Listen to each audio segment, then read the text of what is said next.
So SA 501, we're discussing with respect to audit evidence specific consideration to selected items. Clear? What are the three items for which SA 501 is applicable? Inventory, litigation and claim, segment reporting. These are the three things for which SA 501 is applicable: inventory, litigation and claims, and segment reporting. Let's talk about inventory first. With respect to inventory, what is the objective of SA 501? To obtain sufficient appropriate audit evidence. To obtain SAI with respect to inventory, litigation, and segment reporting. But what specific assertion in that we need to check? We need to check regarding existence and condition of the inventory. With respect to litigation completeness, and with respect to segment reporting, have you presented and disclosed properly as per applicable financial reporting framework? Currently, we have AS 17, right, under accounting standard, and corresponding Ind AS will give us presentation and disclosure format, how we are supposed to go and disclose it in the audit report, or for that matter, not audit report, your notes to financial statements. And in case of audit report, in case if you have any reservations, we'll put that in the audit reporting. Right? Inventory. The standard says, the language is when inventory is material to the financial statements, meaning if the inventory is immaterial, we need not bother too much about inventory, right? If it is a very small part of inventory, now what is material to the financial statements? Now this is a professional judgment. Clear? This is a professional judgment. Example. If inventory covers more than or equal to, for example, you have to tell this, okay, more than or equal to 40% of your assets, is inventory material? If inventory covers more than or equal to 40% of your total assets, is inventory material? Should we take SAI with respect to this particular existence and condition of this inventory? Right, 40% of your total assets. Now, generally materiality concept will come into the picture here. 40% of the entire assets is inventory. That means inventory is material. Generally, in any case, inventory will become material. But if inventory is, let's say, 3% of your assets, now I really can't say whether this is what material or immaterial, because it depends on the materiality concept of the auditor. In that particular audit, for that particular audit, that particular client, what materiality he has decided. Based on that, we need to decide whether 2% is important or not, or 3% is important or not. So basically, if the inventory is material to the financial statements, you shall obtain SAI regarding existence and conditions of the inventory. Means, therefore, if inventory is immaterial,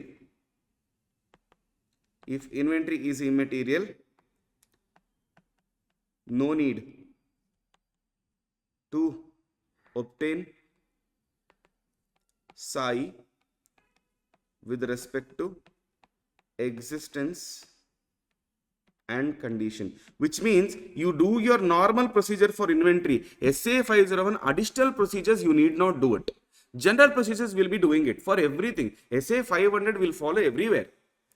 Clear? But when it comes to SA 501, with respect to specific inventory points, only if it is material will be taking care of it. If it is immaterial, general points is good enough for us. Is that clear? Yes. Right? Okay. Now, what procedures we'll have to put? Number one, attending physical inventory counting unless impracticable.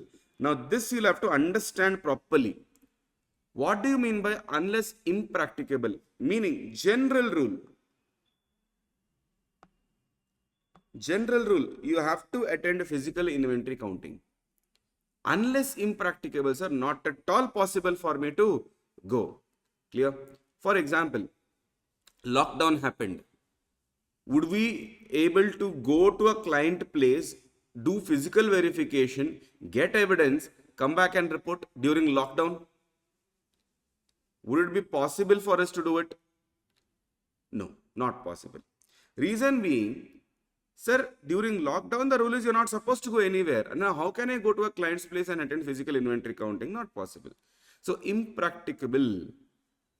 Impracticable. Sir, the client's place had a very bad landslide, right? Due to which the routes are closed to go there. Can I go now? Can I go visit the client's place and do physical inventory count?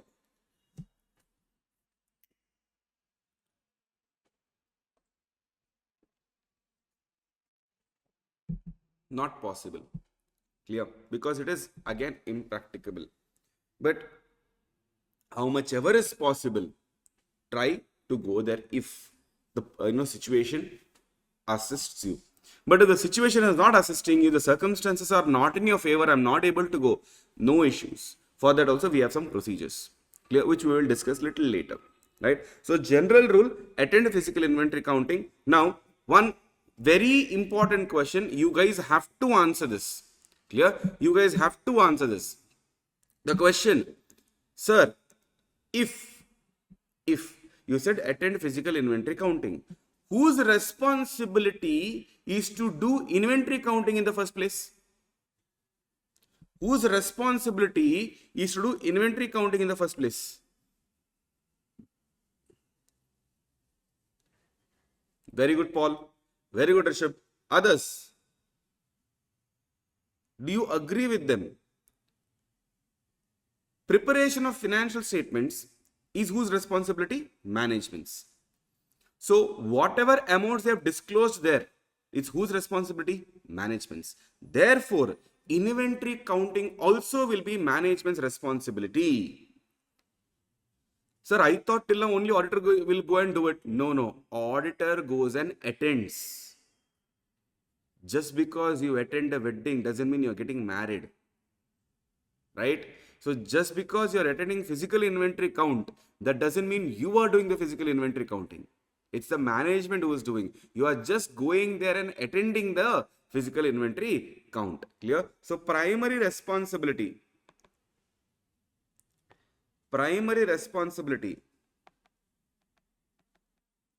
of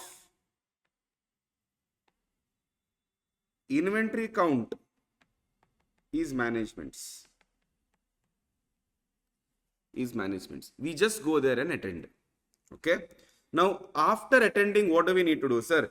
Evaluate management's instructions and procedures for recording and controlling the results.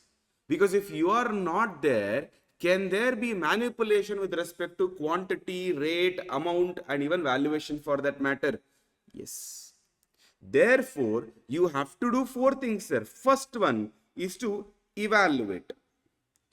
What? Evaluate their instructions and procedures. For what, sir? What instructions, what procedure? For recording and controlling the results. Okay. Number 1, evaluate what? Instructions and procedures for recording and controlling. Okay. Number 2, observe the performance of the management. Observe the performance of management with respect to what, sir? Counting procedure. Meaning, who is doing the counting procedure? Management does the counting. Clear? And we observe it.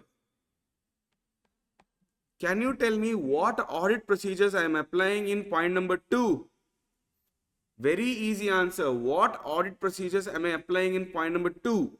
Yesterday we studied about the list of procedures, inquiry, inspection, reperformance, recalculation, etc. What audit procedures we are putting? Very good. Here observation skills is what we are putting, or observation procedure is what we are going to implement, because observe the performance. Yesterday I told you that we will be seeing multi procedures in the next standard, and this is what it is. Inspect the inventory, sir. Inspect the inventory, sir. Sir, what procedures we are putting here now? What are the procedures we are putting here in step number 3?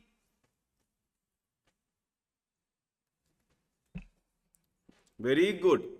It is inspection, and yesterday we got to know inspection includes the physical verification of an asset, not just documentation. Going and checking whether asset is there or not is also physical verification. Will come under inspection. Clear? Then Perform test count. Sir, what procedures we are putting here now?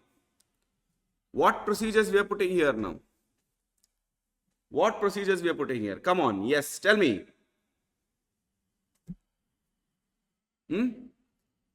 Perform test count. What procedures we are putting here? We are putting here reperformance. Reperformance. So why reperformance, sir? See, in point number two, they're anyway counting.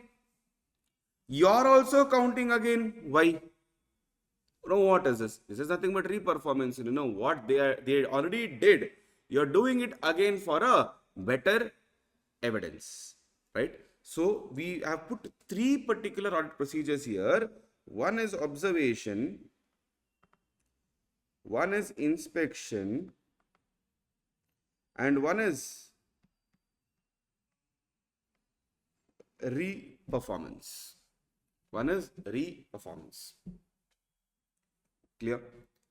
Now, performing audit procedures over the entity's final inventory records to determine whether they accurately reflect actual inventory results.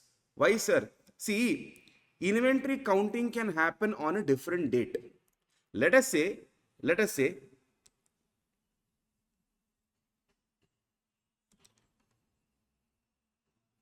we are evaluating, we want valuation, inventory valuation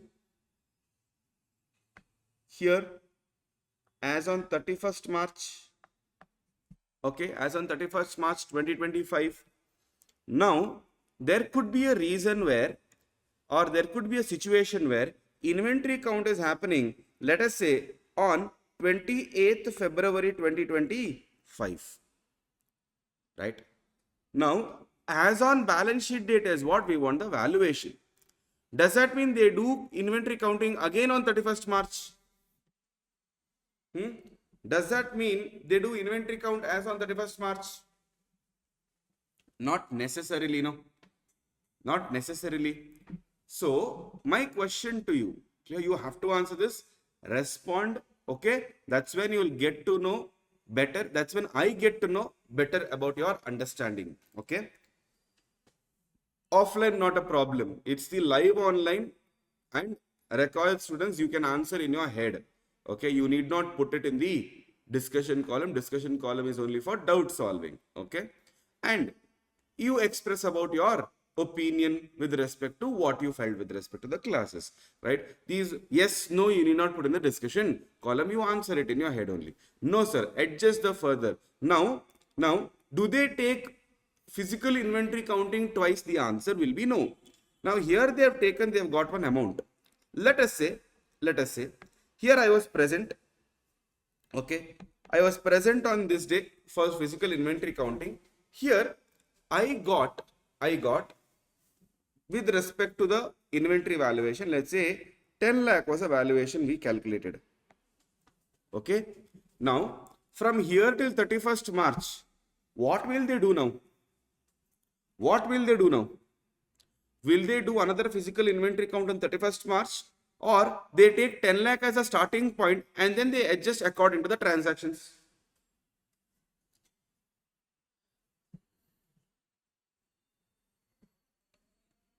Depends on purchase and sale, and they will adjust the inventory stock.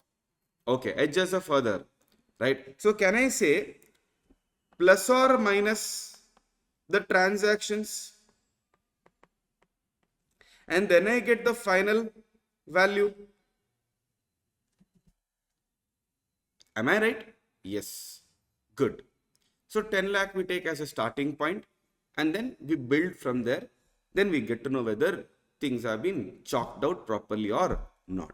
Of course, we will evaluate, we will audit sales and purchase, expense and other things. No, clear? Shivagami, it is not just sales and purchase. It could be goods sent on consignment also will be there, right? Sales returns will be there, purchase returns will be there, gifts given will be there, samples given will be there, destroyed by fire will be there. Clear? Lot of things can come between 10 lakh and 31st March. All the transactions should be appropriately adjusted in the inventory records. Clear? Clear?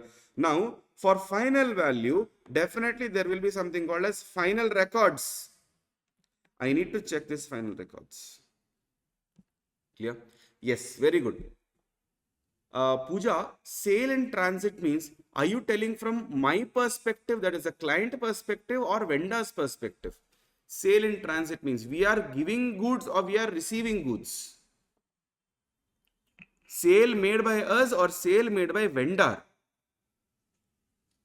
Sale made by us. Okay. If the sale is in transit, if you have already considered it as sales, will it come under inventory? The question. Will it come under inventory? Or it will be considered as sales, revenue? Revenue, no? Revenue, no? Obviously, it will not be coming under inventory. Correct? Good. Okay, sir. Clarity? Clarity is there? Yes. Okay.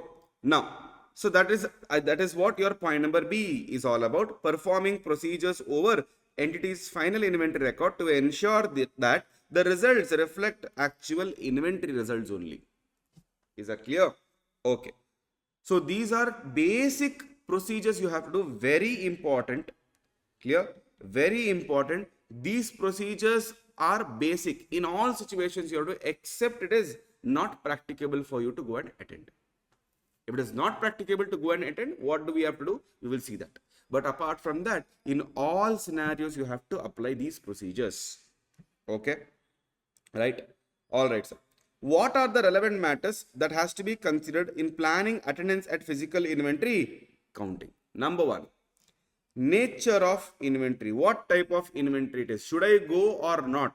To determine that question, see here, planning attendance at physical inventory count. So to plan my attendance, what are the factors, matters they have told, but I can also consider as factors to decide, deciding factors. Should I go, should I not? Should I go, should I not? For that question, what are the factors that influences us?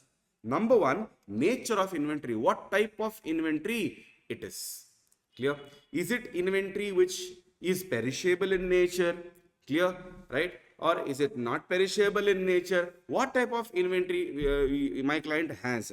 Number one. Number two, stages of completion of WIP inventory. Now, in costing, there is a concept called as equivalent production concept. Are you aware about it?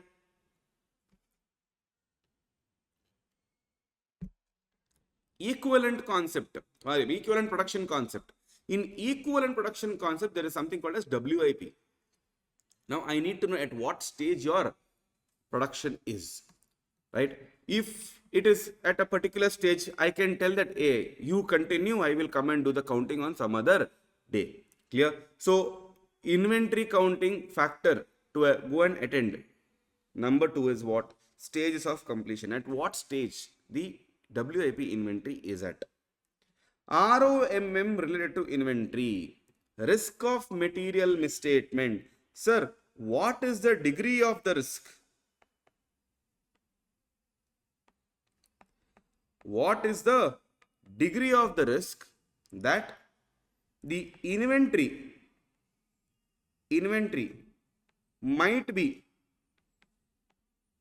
misstated? This misstatement is due to what? Inherent risk and control risk. Yeah. Management doesn't have a proper attitude. ICS is weak, due to which there could be a mistake where they misstate the inventory itself. First of all, inventory is material. Over that, there is a high risk. You tell me, should I attend or not? Should I attend or not? Should I attend or not? I have to attend. Yes or no? Yes or no? 1 minute.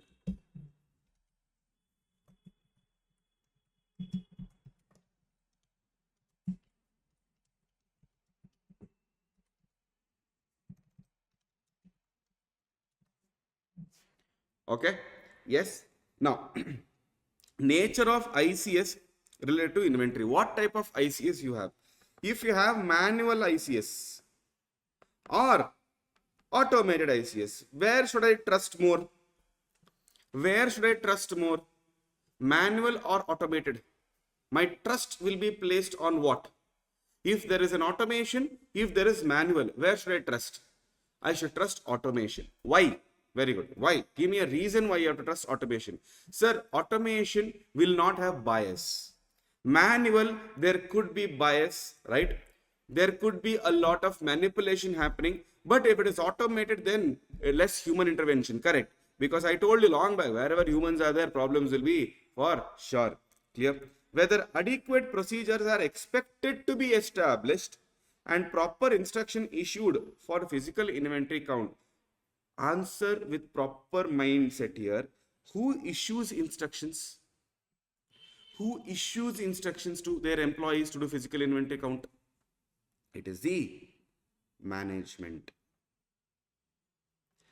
Now, if you know the management has integrity, if the management has integrity, can you trust them? Even if you are not there, you can believe in the records that is generated through that physical inventory count. Can you take a call on that? Can you take a call on that? If you trust management, if you know management's integrity is very good, I can trust them even if I do not go to physical inventory count. Whatever records are there, I can trust it. Yes, I can, sir. We can. Clear?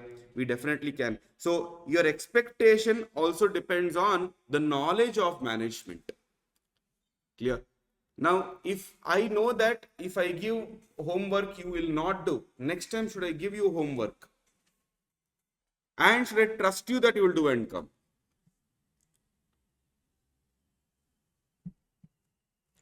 Okay. One student is saying, no, sir, employees may do fraud. You are right. Employees may do fraud. But if management has integrity, don't you think management will ensure that the results are true? Employees are under whose control? Management's control. Correct? Employees are under management's control. So how can employees do fraud when management has a proper supervision? When management wants their operations to be effective, their internal control system is strong. Yes, very good, Paul. Super. ICS and management will be there to control. Clear? Yes. Okay, just a minute. Hold on.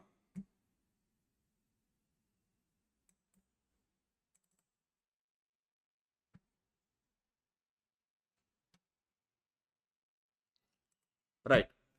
Now, yes, got it? Got it? Yes. Employees may do fraud provided management also is correct. But if management is very vigilant, they are putting proper internal control system, very difficult to do fraud. Right? For example, imagine, let's take ArivuPro only. Let's imagine that I am an employee. Okay. ArivuPro is a management. Right? Now, can I do one thing? Can I simply say, hey, this is easy standard, let's go to the next standard. Then, okay, hey, this is very easy, let's go to the next standard. If I keep doing it, how will management get to know that I have not taken classes properly?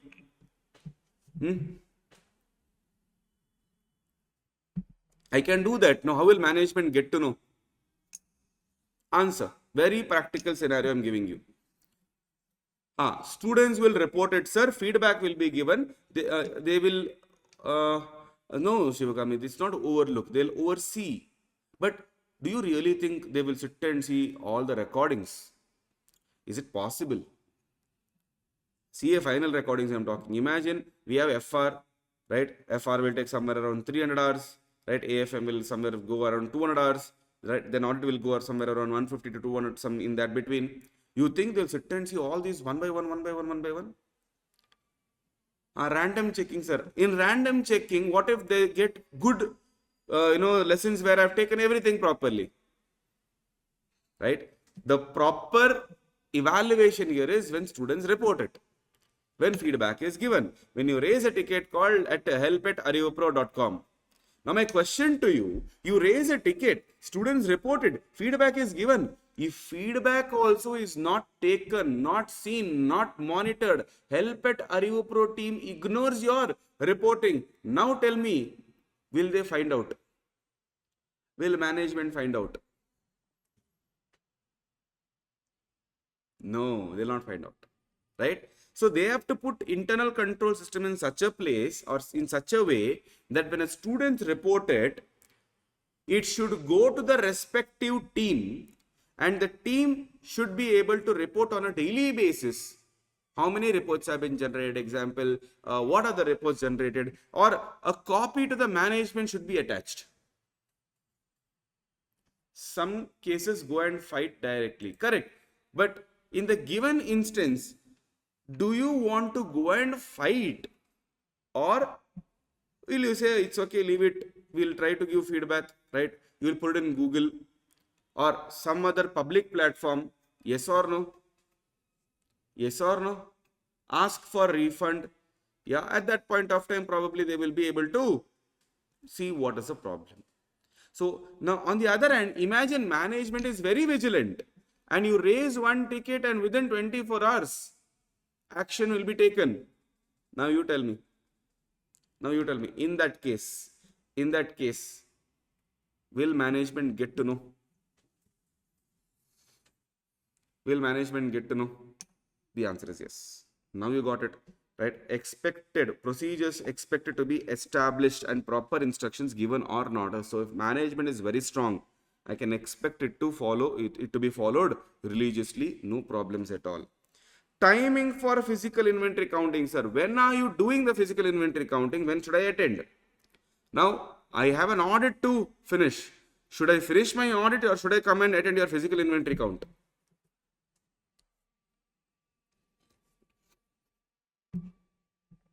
Tell me.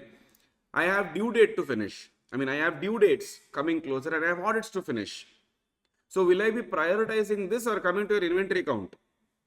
Obviously, I'll be prioritizing due dates. I need to finish my filings. Yes, my audit report I should be issuing before the due date. So in those cases, obviously I won't be able to attend your physical inventory count. So timing is also a factor for me. Sir, I will hold classes for you. Let me give you a general example. I will hold classes for you. Your attendance to class depends on certain factors. Am I right? Am I right? Yes or no? Ha. Now, imagine I tell that, now let's say I get up very early in the morning, let's say 4 o'clock I get up. I will tell my batch is from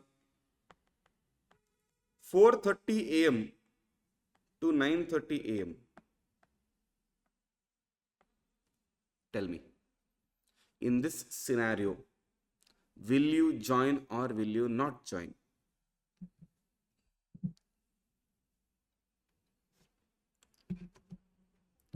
Will you join or will you not join?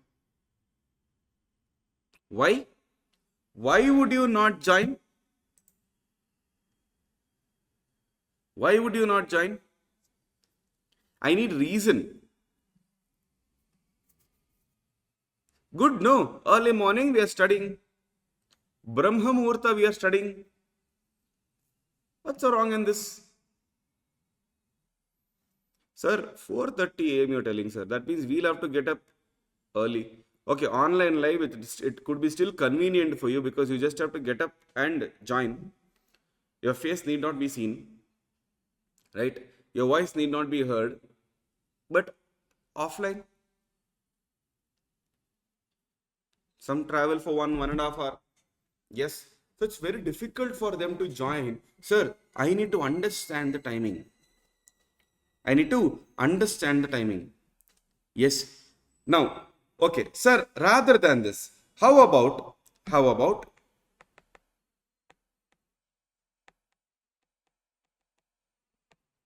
6 a.m. to 10 a.m. 6 a.m. to 10 a.m. every day. Will you join or will you not join? 6 to 10. Now, some people will tell, sir, I have office at 9:30. Clear? Now, what to do with respect to that? Okay, fine. Last half an hour is little difficult, sir. Exactly, right? So you need to decide whether now, with respect to this timing, is it suitable for me or not? Accordingly, won't you take a call?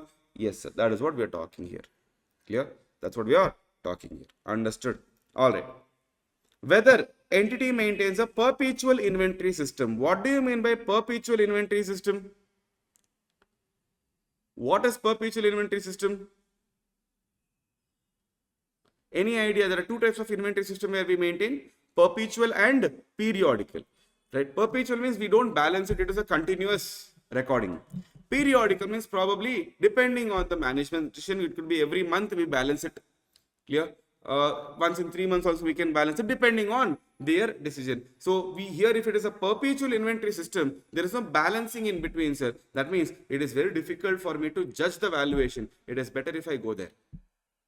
Yeah, and I get to know at that particular date what is the valuation. Then I can build the particular valuation later on. Okay, with sales, purchases, etc. Understood? The location at which inventory is held, including the materiality and ROMM at different locations to decide. Example, multi-branches. Multi-branches, sir, there are many branches, sir. Imagine in one of the branch, the ICS is weak. Management of that branch is weak. Is there a possibility of inventory being misstated? Is there a possibility of inventory being misstated? Yes or no? Yes, there is a possibility of inventory being misstated. Versus in one of the branches where everything is wonderful. Where would you choose? Location A or location B? Location A is where ICS is weak, management is weak. Where would you choose to go? Location A or location B? Obviously, location A. Because in location B, ICS also is stronger, management also is stronger. Therefore, I will choose location A. Yes. Whether the assistance of auditor's expert is required. Sir, it is not management expert we are talking about. We are talking about auditor's expert is required or not. In those places where my expert is required, I will go there. I will go there because it is, I can't understand that. So I require an expert there. In other locations, it's okay. Even if I don't go, I can understand the things there. There I can send my articles. Clear? But here I should be there. Right? So attendance will become possible for me only after considering all these factors. Clear? Is that clear? Yes. Nature of inventory. Okay. Stages of completion. ROMM. ICS. Procedures or expectation. Timing. Perpetual inventory system. Okay. Location. ROMM at location.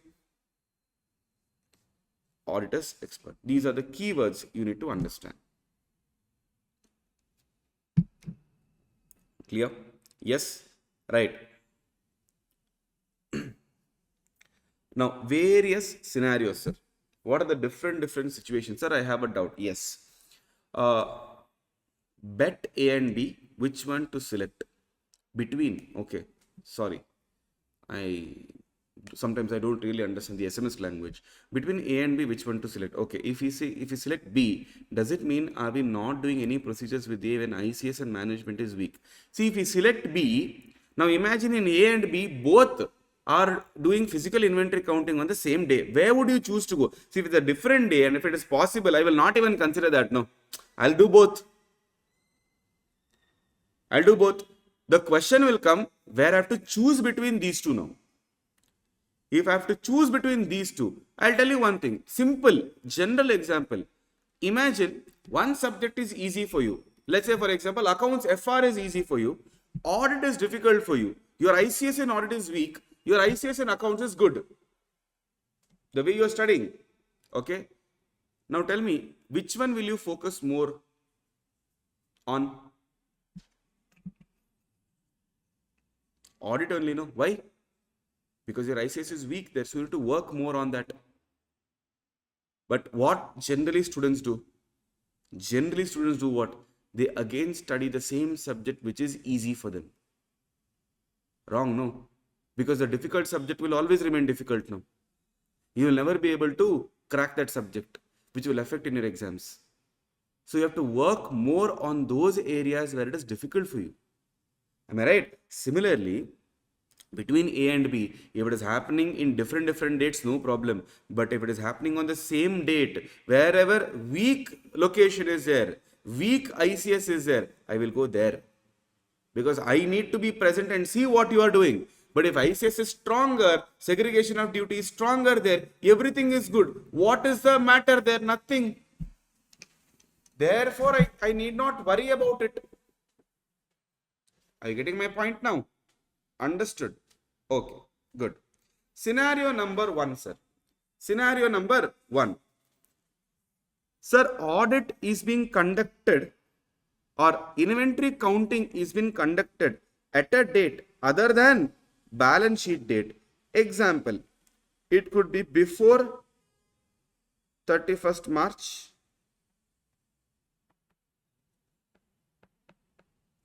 or it could be after 31st March. Now in that case, exactly 31st March, no problem for me.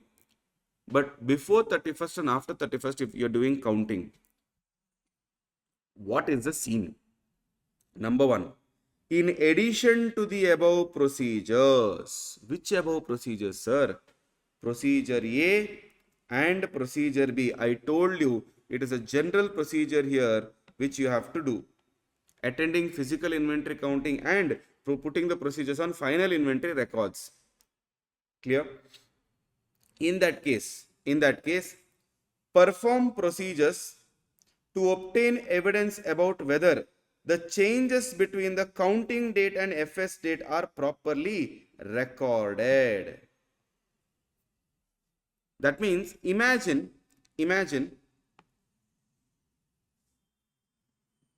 this is 31st March.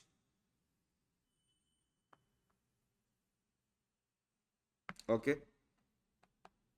31st March 2025.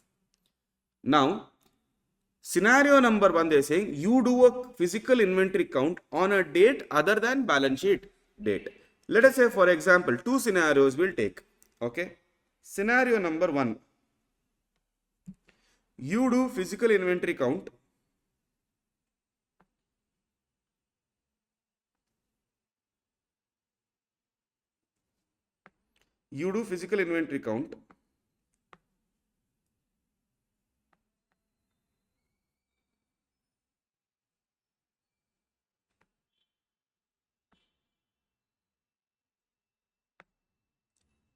let's say on before 31st March, we'll do, let's say on 26th February. Okay. Now, how will you reach to the valuation of 31st March? 31st March, if I have to reach, should I do forward calculation or should I do backward calculation? Forward calculation or backward calculation? Forward calculation. Correct? So if I have to reach the valuation of 31st March, what calculation I am supposed to do? Forward calculation. Meaning what? Let us say, here on 26th February, the value after physical inventory count you got is 10 lakhs.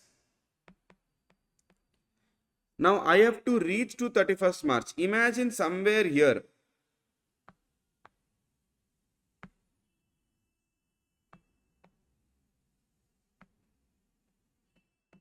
Somewhere here, okay,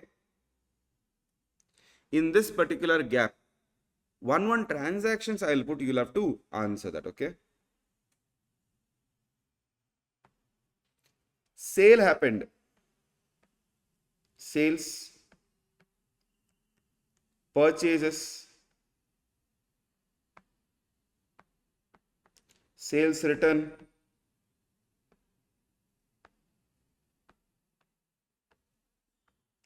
purchase returns, gifts given,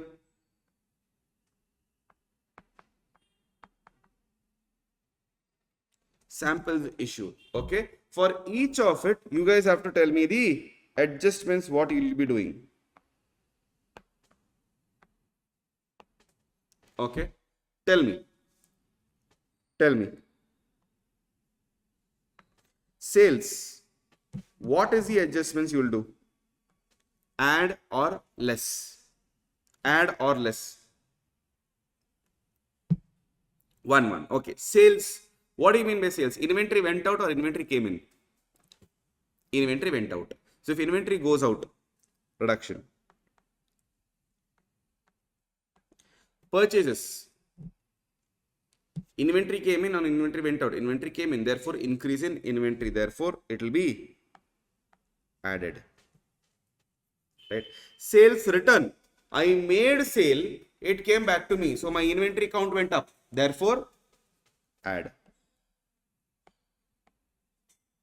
Purchase return, sir, sale return add, purchase return will be less, sir.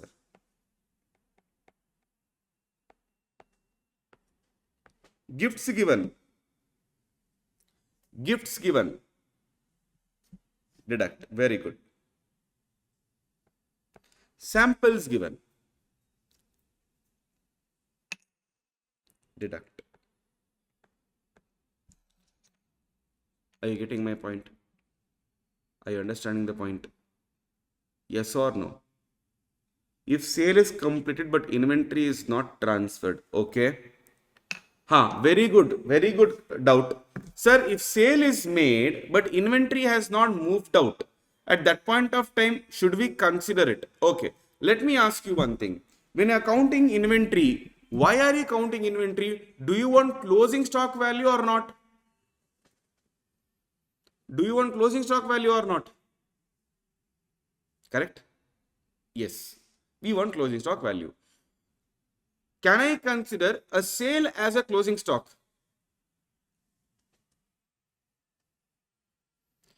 No, because if I consider sale as a closing stock, that means you are telling that you have not earned a revenue on that particular stock. But is that the case? No, you have earned the revenue. You have earned the revenue of that, just that physical possession has not transferred. You tell me, when will the sale be completed? When will the sale be completed? SOGA, Sale of Goods Act. When will the sale be completed? When the related risk and reward is transferred to the buyer. Yes. Now, if invoice is made, his name is there, payment is done, don't you think the risk and reward is transferred? For which now I need to understand the entities' sale recognition.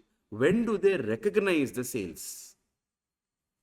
Clear? If they recognize the sale right after invoice, then no problem for me. If inventory is there also, I will ignore that because that is form of a part of your sales. But if it is not, then I need to consider it accordingly. Accordingly. So this is where understanding the entity will come into the picture. I will prove it to you. Let me give you a better idea on it.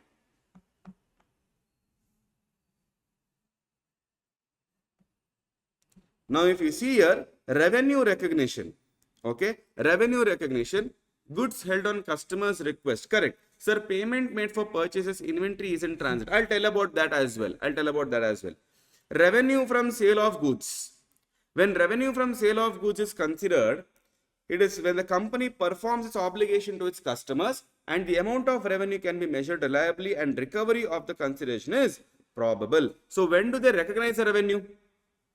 Here, when do they recognize the revenue? Recognized when company performs its obligation to its customers and the amount of revenue can be measured reliably and recovery is probable. Have they mentioned it should be received as such? No. They are not talking about receipt. They are talking about ability to collect. Okay. One is measurement, one is ability to collect. Okay. The timing of such revenue in case of sale of goods is when the control over the same is transferred, which is mainly upon delivery. Clear? So they are saying we will recognize revenue only when the delivery is made. This is ITC's policy. It is their revenue recognition policy. So every entity's revenue recognition, I should first check what is the policy. Accordingly, I will match with the transaction. Is that clear? Is that clear? Yes, sir. Now, okay, there is one doubt. Sir, in case purchase is made and the goods are in transit, in that case, is the inventory present in your premise? Is the inventory present in the premise? No, sir. Absolutely not. But you have made purchases, correct? So according to the policy, the moment you have made the purchases, you will enter in the books of accounts. Purchases account debit to cash or bank, correct? So your purchases will show a higher inventory count. Am I right? The purchases will show higher inventory count. But when I go there, purchases are not there. Imagine you already have 1 lakh units and you have ordered 10,000 units more. 1 lakh is there. 10,000 is not there. What should I do?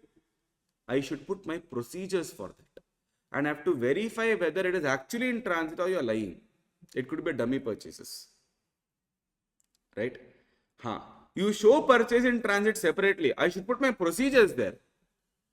You have told, okay, I made purchases, sir, goods are in transit. If goods are in transit, don't you think you'll get the copy from the seller that this is the invoice copy, right? This is a transit copy where we can put that consignment number and check where the goods are.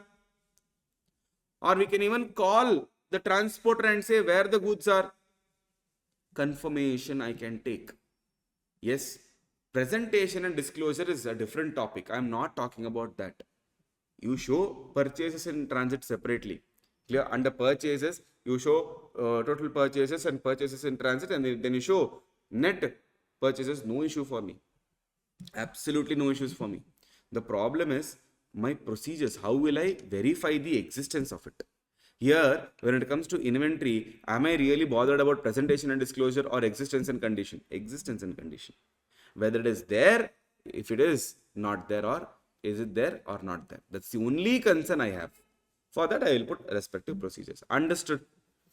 Clear? Yes. Right, sir. Okay. So this is what I will do, and then automatically I will be reaching 31st March. Clear? I will be reaching where? 31st March. Imagine here.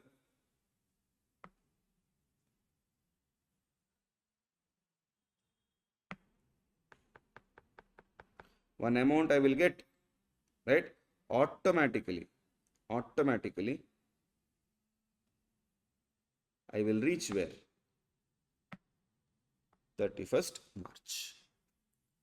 Is that clear? Is that clear? Can I say? Now, it is not used in the standard. I use it in the class for convenience purpose. I use the word called forward integration. We integrate all the transaction to a futuristic date. Clear? Now, sir, what if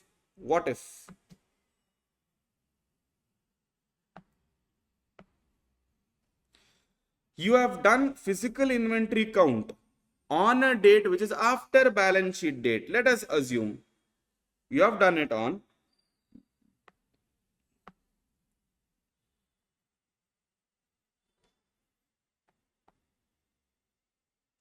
You have done it on 10th April.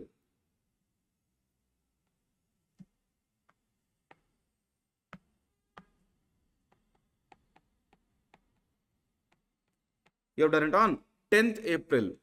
What should you do?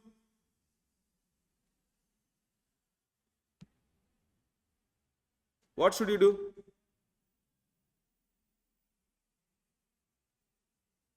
What should you do?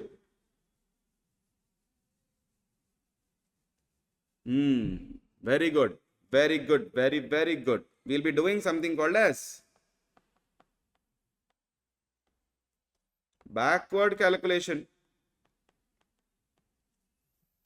Clear? We'll come back to 31st March and not forward, which means, sir, if sale happens, what do we do?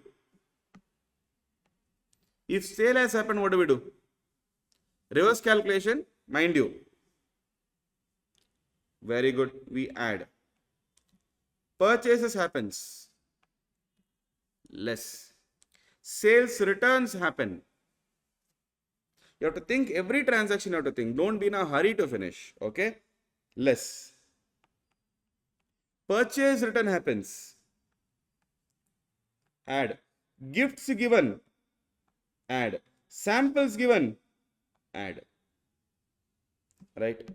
Now,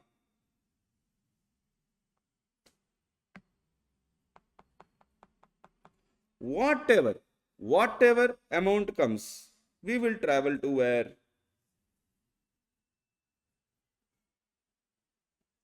31st March.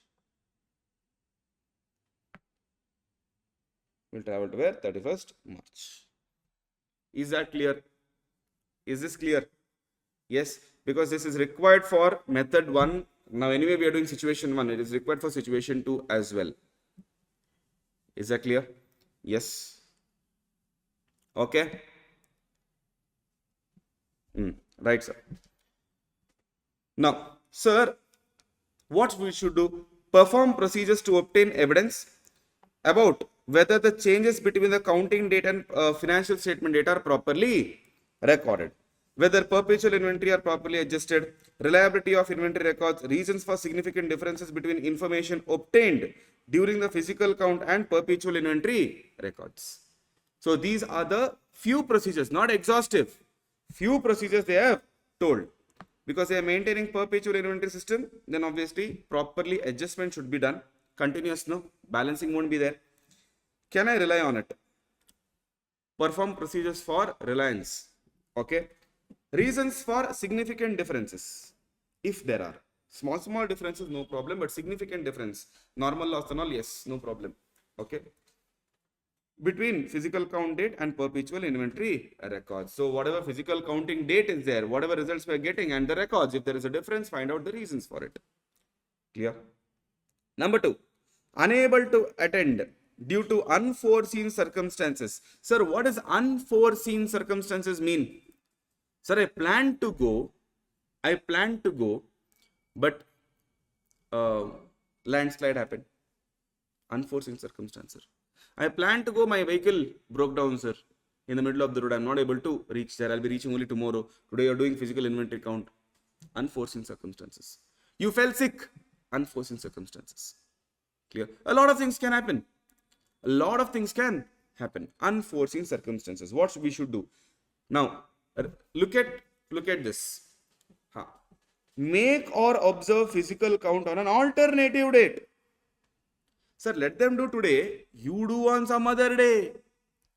My question to you, isn't step 1 of situation 2 is equal to situation 1? Step 1 of situation 2 is equal to situation 1 itself. Not necessarily backward calculation, Pooja. It could be backward also, it could be forward also. But I'm telling the scenario is same as scenario number 1. Because what is scenario number 1? Scenario number 1 says counting is conducted at a date other than balance sheet date. Yes, no. 100% pakka. Then perform procedures on intervening transactions. Clear? What does this intervening transaction mean? What do you mean by intervening transaction?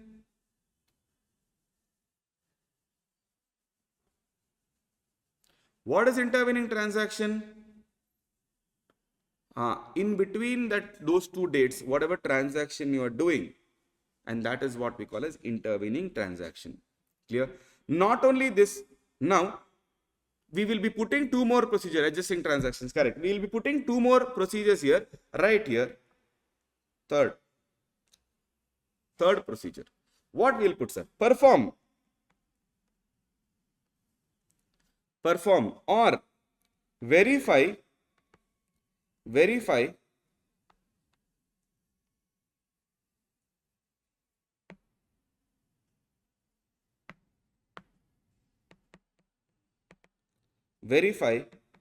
the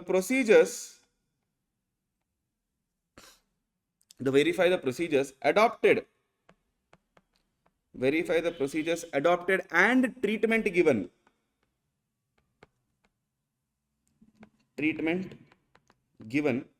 for any errors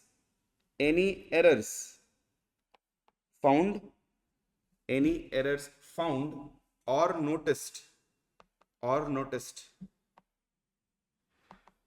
during the inventory count.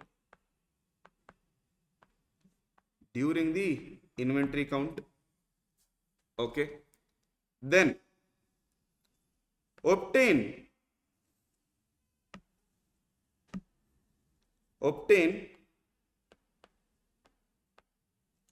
WR.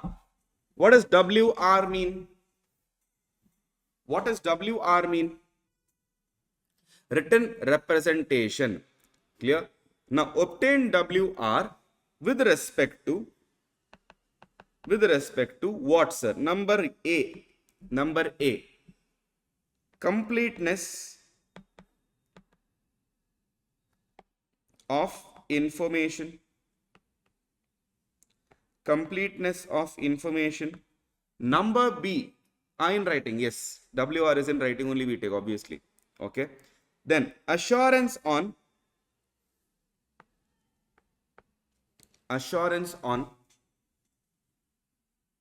adherence of procedures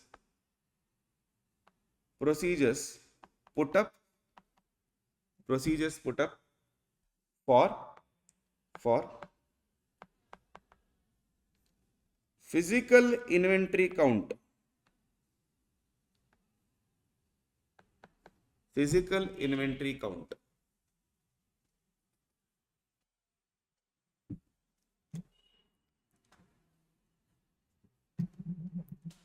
Sir, how to check value for work in progress inventories? Whatever value you have put, work in progress means you would have spent, whatever cost that you have spent, cost incurred till the date. That's why I gave you the reference of equivalent production there.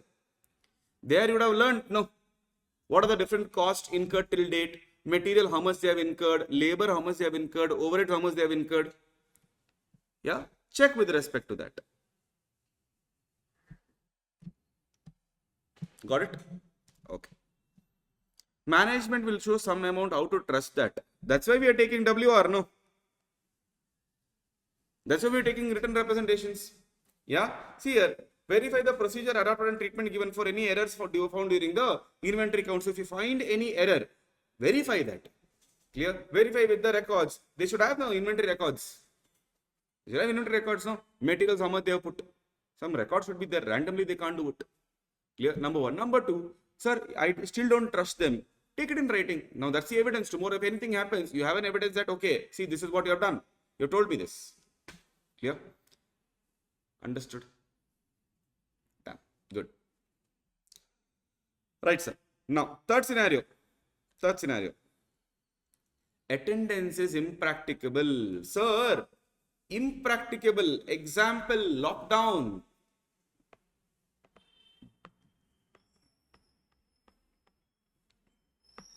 If it is impracticable, How am I supposed to do the audit of this?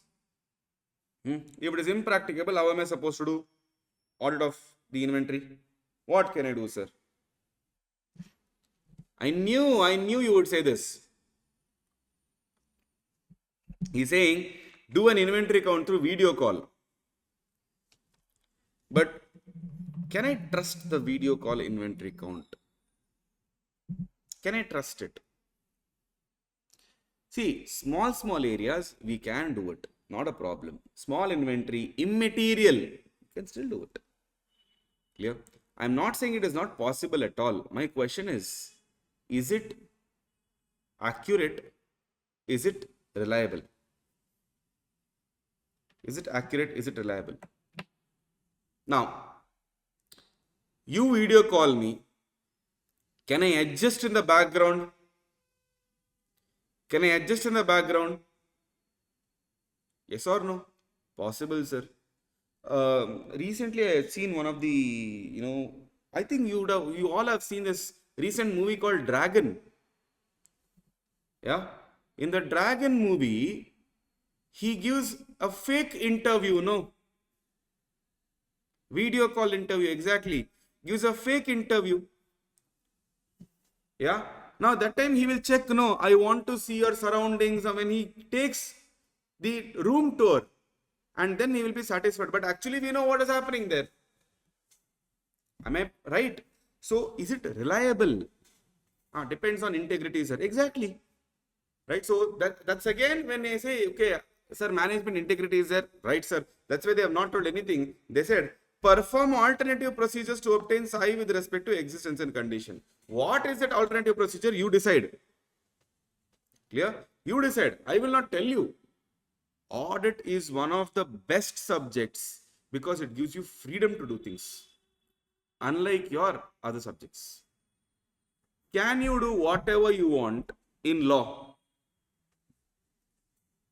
No, sir. I feel like passing OR for this. SR is not good enough for me. Or SR is good enough for me, OR is not good enough, so I'll pass whatever resolution I want. Can you do it? No. You won't be able to do it. Right? In audit, one thing that is good is, you decide what procedures you will put. Their law will tell you are not compliant, sir. Which means, can I say there is no freedom there? Law will tell you this is the boundary. Play within this. Play within this. Whereas audit will not even give you a boundary. It will give you a bigger boundary if you want. In fact, it says, no, you don't even have to complete the audit. You can withdraw in between. Where withdrawal is allowed, you do it. If law says don't withdraw, then you can't withdraw. Right? Audit is actually a good subject because there is no standards involved. Standards in the sense, audit standards are there, but in all the standards, they're giving you the freedom. Majority of the standards are giving you the freedom to decide your own procedure. You know why? The reason being is your opinion matters. And for your opinion, you are the only person responsible. So how can I force you to follow a procedure and then tell you give your opinion? Not possible, no. That means I should be okay with a predetermined opinion. Opinion only is subjective. And when I'm telling professional, you give your opinion. You give your opinion, but in your way. That is the reason why on the same client, different auditors can give different opinion. Possibility is there. Understood? Clear? Yes. Pakka? Got it? Alright, sir. So, if integrity is there, you take video call, no problem. Video call, I don't believe, sir, no problem. So, what are the procedures we have, sir? Inspection you can do. Sir, what inspection we can do? Sir, we'll talk about it. Sir, if you are not able to put procedures, then you modify the opinion as per SA 705. 705 we have to do. In some situations, it may be due to factors like nature and location that may pose threats to auditor's safety. Now, for example, recently a terrorist attack happened in Kashmir, Pahalgam. Now imagine one of my client has maintained his Apple stocks there. Fresh Apple stocks are maintained there. Would you want to go there and do physical inventory count? Would you want to do that? No. Why? Why? Sir, what if I only become inventory? Am I right? What if my life is in danger, sir? Why should I go? Impracticable. In those scenarios, sir, it's okay if you're giving modifications. Users will understand that. In fact, imagine management coming and telling you, you modify, sir, with respect to inventory, you modify the opinion, don't go there. No problem. I am only telling you. Now, they will be giving you all the invoices. Documentation is not a big deal. Okay? For purchases, they'll give you, sales, they'll give you, everything they'll give you. You can trust on that and then go and give unmodified opinion. Or if you still want, sir, I don't trust only, you give modified opinion. Users will ask why. I can tell them the situation. This is the reason why auditor could not go there. Right? So certain things, even though it is a modification, it's not an issue at all. It will not hamper the image of company in front of users. Now, let me ask you one general question. Everyone should answer. Everyone should answer. Otherwise, I'll be throwing everyone out of the meeting now. Okay? Answer this question. If Karthik sir cancels classes or a teacher cancels classes, is it good? Will you be okay with it? Will you be okay with it?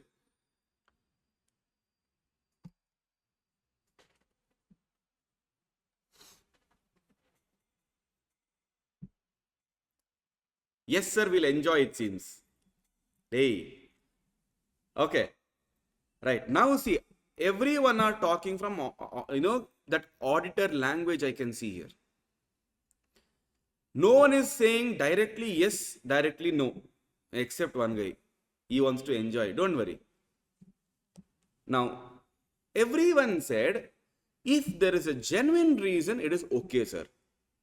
Right? One person said it is based on the circumstances, sir. Can you please elaborate what you mean by the based on circumstances? I'll give you the circumstance. The teacher is not keeping well. Now, tell me. Tell me, sir. The teacher is not keeping well. Is it okay to cancel the class and take rest? Will you have bad opinion about the teacher now? Will you raise a ticket? Will you ask for refund? Answer. No, sir, we won't. Why? Genuine reasons are acceptable reasons, sir. But teacher is lazy, got up late. Everything is fine. Mind is fine, body is fine, everything is fine. Got up late, that's why class got cancelled.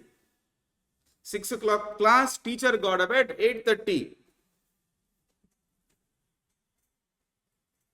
Acceptable or not? Acceptable or not? No, sir. Why? Reason. I always want reason. Yes or no is not the point. You tell me why. Why yes, why no? Not acceptable because he is not professional, sir. Okay. Right. 1 or 2 days can be tolerated, sir, but if it is frequent, ticket should be raised. Very good.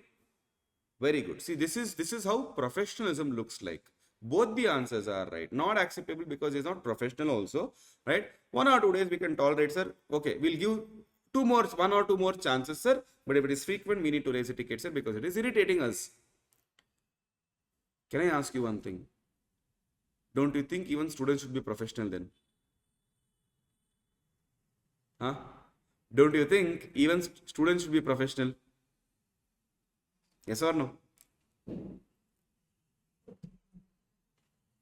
Even they should come to the class on time, right? They should not cancel the classes until and unless there is a genuine reason. Yes, Sir, Sunday I'll not come. Holiday, sir, I'll not come. Some function is there, I'll go there. Yes. Now you tell me, is this professional from student's perspective? You're doing a professional course, right? What should you prioritize? When you've taken a decision, you should prioritize, no? Correct? Am I right? You tell me, as a student, even I was a student. Am I right or not? Yes, sir. Good. But students are not bound, and if they don't come, it doesn't disturb the class. Now, I'll tell you the actual thing. Students are the life of the class. Clear? Students are the life of the class. So if students don't come to class, no, it does disturb the class. Provided, obviously, for me, if my students don't come to class, no, I want to know why have they not come to class. What happened? What is the reason? I will ask them. Personally, I will ask them. Clear? Obviously, if 200, 300 people are there, I can't. Right? But those who actively participate in the class, those who do the assignments correctly, homework correctly, do the tasks and come. And if they are not coming to classes, no, I personally ask them, what happened? Why? Students are life of the class. It does disturb. Yes, you are right that they are not bound by it. They are not bound by it. But let me talk ethically. Don't you think both way it should be give and take? Yes, sir. But in the market, in the society, it is that teacher, you are supposed to do everything on time. You don't bother about us. We will come whenever we want. We will go whenever we want. Initially, when I used to teach, first year of my teaching, 2017, June, I had classes only on Sundays. Okay, only on Sundays. I taught old to old syllabus I used to teach. So that time, morning, I had around, class was around 8 o'clock. Right, class was at only 8 o'clock. Start only at 8 to till evening. So, my father used to wake me up. And actually, I don't feel like going today. He's like, you are the teacher. You can't cancel the class. As a student, you would have done it. But as a teacher, you should not. Right? Yes, Rishabh, point. Salute for you to openly tell this particular point. He says, it is because of the option of recording given, sir. Because of that option, students don't even think of attending because they know that they'll get recordings. Okay. I totally agree with you. We all did not have recordings at all. And that's the reason why we used to go every day to class. No matter whether it is raining, whether it is cold, whether it is sunny, does not matter. We used to go every day consistently to the class. Right? Now, if you are not a person who can watch recordings for a longer period of time, don't you think it is a bad idea to miss the classes? Number one. Number two, if you are someone who has more questions to ask, more doubts to ask, recordings will be a problem for you. There could be a scenario where the teacher knows about you and you are asking doubts randomly. When someday you are watching recordings, you are asking the doubt. Now, will the teacher entertain you? These are the things you will be thinking about. Am I right? Clear? So, I need to understand that and you need to understand that. So, we all have our own obligation, right? So, what is right, what is wrong, what procedures to put, it is our call. Similarly here, it is okay if you modify. Now, I told your teacher cancelled the class due to sickness. Okay, no problem. No problem, sir. But leisure, problem, sir. Similarly here, modification you give. But you are modifying the opinion because of the practical scenario, not because management is wrong. Management was never wrong. Management said, sir, you don't go there, sir. We'll give you all the documentation. You are not satisfied with the documentation. When you are not satisfied with the documentation, you give modifications, so no problem. When users ask me, I will tell users, this is what has happened. Clear? Alternative procedures. Alternative procedures should be adopted, such as inspection. Sir, inspection of what? Of documentations. Inspection can be a documentation also. No, not necessarily go and inspect. Are you getting it? Clear? Now, one more point technically which comes from your intermediate syllabus, okay, which I will mention here. Sir, just because it is difficult, can I skip the procedures? Just because it is difficult, can I skip the procedures? No, absolutely not. Understood? Absolutely not. Okay, which means here, matter of difficulty, time or cost is, cost involved is not a valid base or not a valid ground or basis for omitting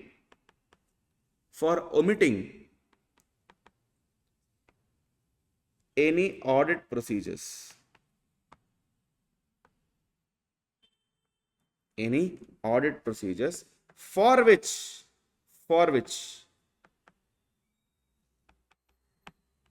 there is no alternative. For which there is no alternative. Tell me one thing. Now, CA final when we teach, aren't we teaching articleship going students?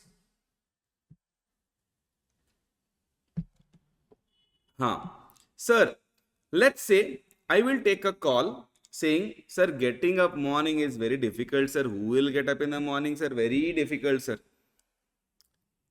Just because getting up early in the morning is difficult, can I skip teaching CA finals altogether? No other alternative, because we have to teach articleship students only. We have to teach only during the daytime or evening time. Are you understanding?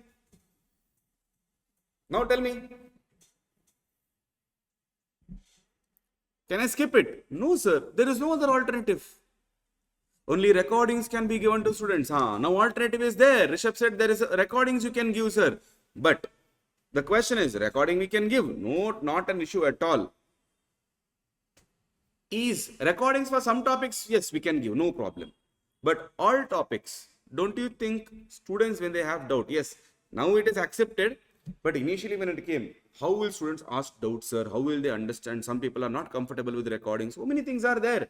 Just because, as a student, I'll put you in a situation, just because a chapter is difficult and there is no alternative, you have to study that. Will you skip it? Will you skip it? In fact, I can give you a classic example of Inter. Chapter number 5. Chapter number 5, which talks about audit of items of financial statement. Clear? Audit of items of financial statements.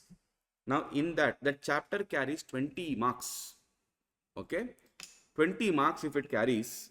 Tell me, chapter is big. Will you skip it? Will you skip it? There is no other alternative. You can't cut down on the content. Will you skip it or not? No, sir. We will not skip it. Somehow we'll find a way to do it. Maybe by, cutting it into smaller parts, dividing it into smaller parts and then doing it. Yes, some or the other thing will be figuring it out and we'll perform it accordingly. Yes. Clear? Understood? Okay, sir. Good. Good. Right? So matter of difficulty, time and cost involved in itself is not a valid reason for you to skip the content. Clear? Okay. Next one, sir. If it is in the custody and control of third party, what should we do, sir? For example, pledged. One more example. Sir, I have taken loan and given it as, pledge coming under security only. Sir, let's say goods received,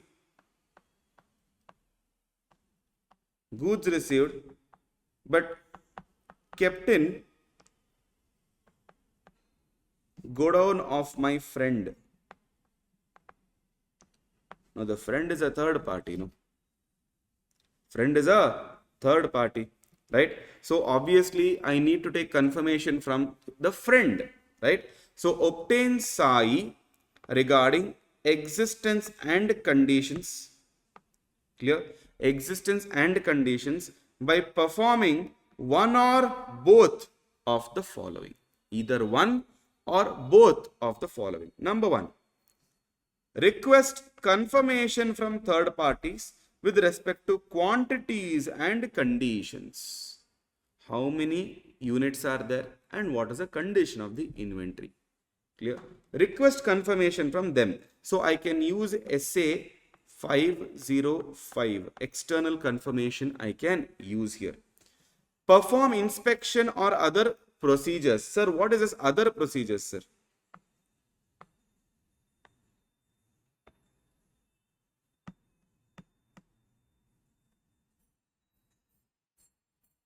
What are these other procedures, sir? Other procedures are very simple. Number one, arranging for another auditor. Arranging for what? Another auditor, right?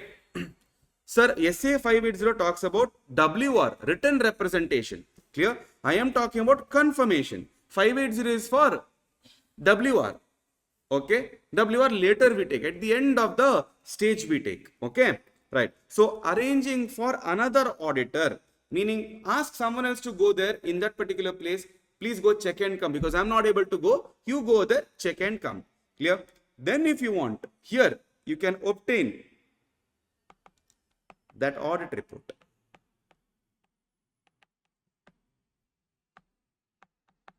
Clear? Yes, obtaining audit report from that particular auditor. Third,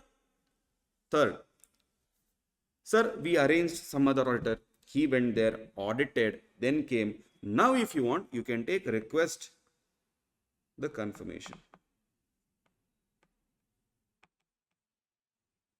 Request the confirmation. Sir, if I have given it as a loan, as a security, as a collateral I have pledged, request a confirmation from the parties. From the parties to whom? To whom inventory is pledged as collateral. Collateral. Understood? Clear? Yes. Got it, sir. Got it, sir. Any doubts still here? Any doubts still here? Situations are very important. 4 situations are there, extremely important. Situation number 1.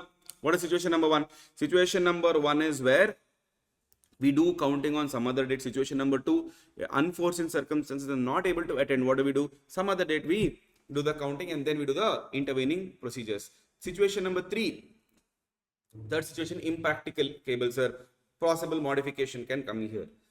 4th, third party has the custody of it. Clear? Yes. Any doubts with respect to this? Clear? I'll give you 2 minutes. Go through it. If you have any doubts, ask. Just 2 minutes to you.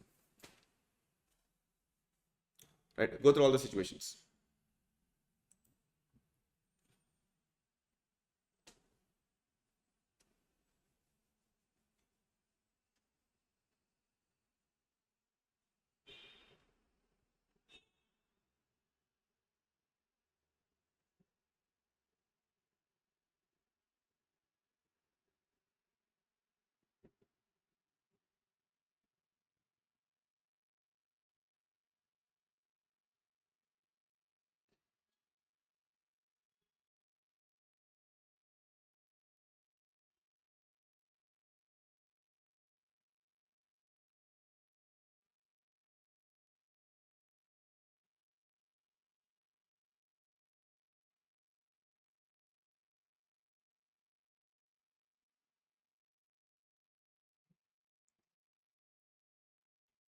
Done? Okay. Right. Now, let's do some questions on that. Do this question. CA Prabjot has planned observing physical count of inventories at the plant of the company located in a remote area in the state of Uttarakhand as a part of statutory audit exercise as at close of the year ending 31st March 2023. He has already informed the management of his intention to reach the plant site by evening of 29th March 2023. So physical counting is happening on 31st March. So he has told them that he is coming, right? On 29th March evening, I'll be reaching. Okay, right. He plans to inspect inventories, observe the counting process and perform test count among other matters. Sir, what is missing here? In the last sentence, you tell me what they are talking about and what is missing. Huh? What is missing and what they're talking about? Somewhere you have seen this.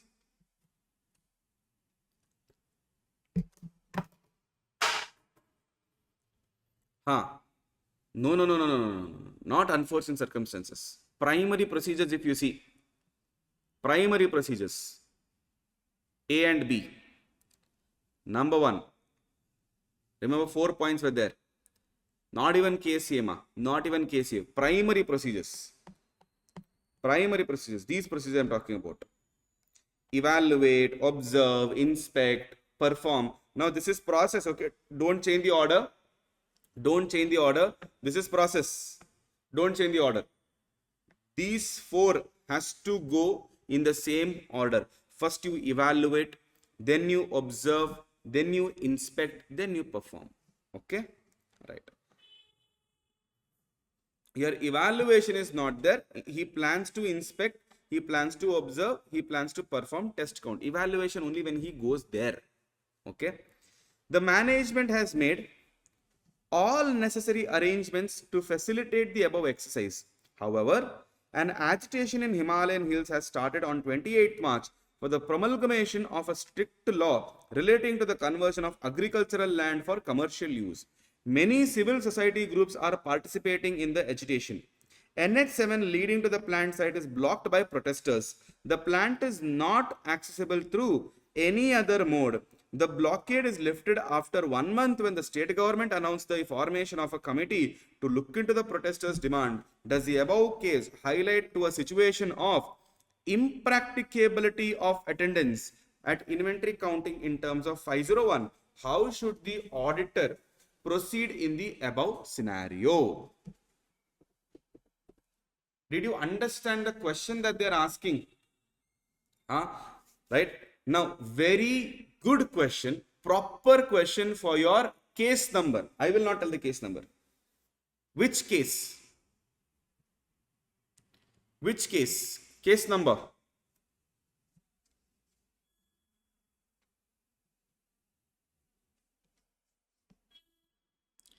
Unforeseen circumstances. Clear? Unforeseen circumstances, as well as if you see, we can also consider impracticable now. Clear? Now, here, the above situation, they are saying, does not highlight the impracticability, sir. Does not highlight the impracticability. They said, is it impracticable? The answer is no. We can still reach there is what they are trying to tell. See, I told you, out of 4 scenarios, first shortlist. Okay, 1 or 2. We got to know 2. Out of that, now they are saying, okay, it's not about impracticability. It only shows that auditor is unable to attend due to unforeseen circumstances arising out of agitation. Unforeseen, so we planned it, suddenly something happened. Clear? Right? In that case, it has led to the inaccessibility of the plant site for a month. Okay. The blockade is lifted after the month. SA 501 states if they are unable to attend inventory count due to unforeseen circumstances, make or observe physical inventory count on an alternative date. Clear? And perform procedures on intervening transactions. Therefore, the auditor should attend the physical inventory count after the blockade is lifted and perform procedures on intervening transactions. Isn't it easy to understand? Any doubts? Any doubts? Any doubts?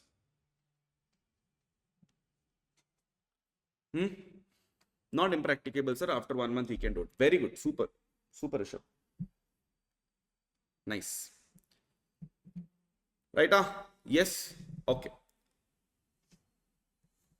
Any doubts? Any doubts? Any doubts in this particular question then? No doubts, no? Shall we go ahead? Okay, sir. Question number 2. Now, this is, no, we will not do this because it comes under litigation and claims. All right. This will come under, yes. Question number 3. Question number 3, sir. Solve question number 3.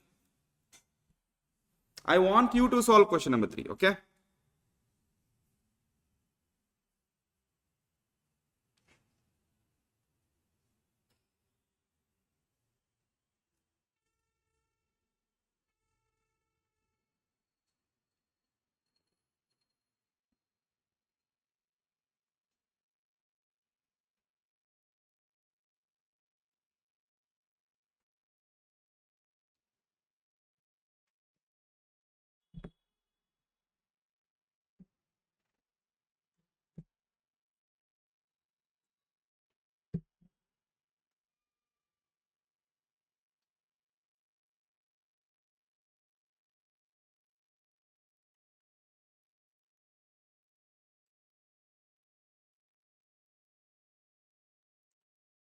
Right.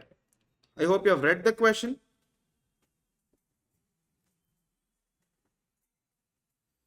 On going through FS and records of TS Limited, during the course of statutory audit, CA Tanmaya finds that substantial inventories of the company consisting of must lighting poles remains with Super Industry for certain finishing works. Okay. While planning audit procedures, he had planned about seeking confirmation from Super Industries regarding the existence and condition of such must lighting poles belonging to TS lying with them as on 31st March. What case is this? Very good, Rishabh. What case is this, others? Third party. Inventory lying with third party. Now, who is a third party here?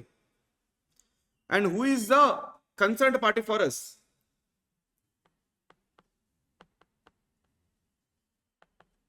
Who is third party?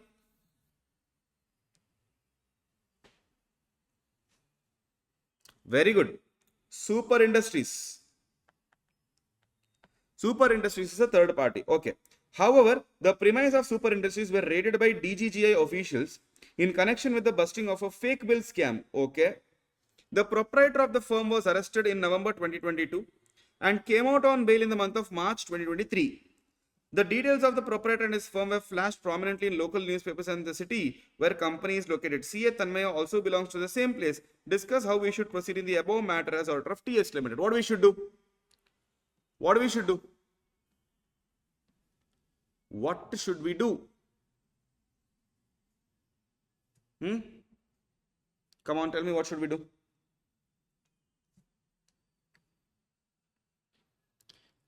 Sir, try to take confirmation from them. Okay. Hey, does it really bother me that his name was prominently flashed in local newspapers, etc.? Does it really bother me, this particular aspect? Does it bother me? No. See, request confirmation from the third party as to the quantities and condition, right? Perform inspection or other procedures appropriate in the circumstances. All right. Further states that information is obtained that raises doubt about the integrity and objectivity of the third party, consider appropriate to perform other procedures instead of or in addition to confirmation with the third parties. Now, what other things we can put, sir? Attending or arranging for another auditor. The third party's physical counting of inventory if practicable. Clear? Obtaining another auditor's report or service auditor's report on the adequacy of the third party's internal control for ensuring that inventory is properly counted and adequately safeguarded. SA 402 comes into the picture. Yes or no? Regarding. He can. Yes. But no. Here the question is, proprietor is out of jail, correct? Why did he go to jail? Integrity issues. So can I trust him? Fake bill and all if he is doing, he can also give fake confirmations. No. That is the thought process. Clear? That's exactly the thought process. inspecting documentation regarding inventory held by third parties. Right? In the given case, integrity of the third party appears to be doubtful in view of DGGI raids and his possible involvement in a fake billing scam. He has already been behind bars. Okay? Keeping in view of the above, besides obtaining confirmation from such party, meaning you take confirmation, apart from taking confirmation, he may attend a third party's physical counting or ask some other auditor to attend physical inventory count as on the reporting date. Depending upon practical consideration, don't force. If it is practical, only then. He can also inspect the record of goods sent and received back from such party by tracing it to challans, e-way bill, etc. and correlate the above information. Purely practical. Sir, what if the proprietor is still in jail? Is attendance impractical? If the proprietor is still in jail, now the question is a factory locked or is a godown sealed? If the godown is sealed, you being in jail, not being in jail, attending is not even the question. Only confirmation is the question. Clear? Sir, if I have to put practical sense in, you can still go and take confirmation from him, no? From the jail. Have they told that you have to take confirmation only when he's out of jail? No. I can still take confirmation. Not a problem. Clear? Confirmation I can still take, not an issue at all. Alright? Okay. This is your question number 3. What points to quote in the exam? Now you take a call as an auditor. No, if he is in jail, you can still write, you can still take confirmation, but again integrity will come into the picture. Same points you write. Same points you write. Saying arrange another auditor, let him go there, or obtain type 2 report under SA 402. They have not mentioned that, but I am telling you, you can add that. Obtain type 2 report with respect to internal control system. Clear? Yes, that also you can write. And your last point, inspecting documentation. Clear? Talk to your client and see what documentation they have, and that only you check. Even after all these things, if you are not satisfied, you modified opinion. At the end of the day, opinion is yours. And what if premise is sealed? If premise is sealed, we have no other option apart from documentation. Clear? We can take confirmation from the proprietor if he's in the jail. No problem. We can still go. Clear? Probably through the lawyer. Through his lawyer or someone, sir, we'll take one confirmation. We can take a confirmation in writing. No problem. WR we can take. Absolutely no issues. Clear? Only documentation is the solution for me. I can't go to the premise. Got it? If it is sealed, unable to attend. Correct. Impracticable, sir. Until the case is resolved, I don't know. Uncertainty is there. Now, I can't stop my audit for that. No. Right? See, these questions, I like the way you guys asked out because it runs in your mind now. What if this happens? What if that happens? But yes, what if should not go beyond imagination. Are you getting my point? What if should not go beyond imagination. Now, I'll tell you what is that what if going beyond imagination. Sir, what if he dies in jail only, sir? Fully depressed person, sir, dies in jail only, sir. Now, these all are going beyond a certain imagination. Whatever you guys ask is absolutely practical. Clear? Yes. These inter students sometimes will go beyond imagination. What if this happens, sir? But we know practically, you and I both know now when you are doing articleship, you know practically what things happen and what you have studied, whether you are going to apply or not apply.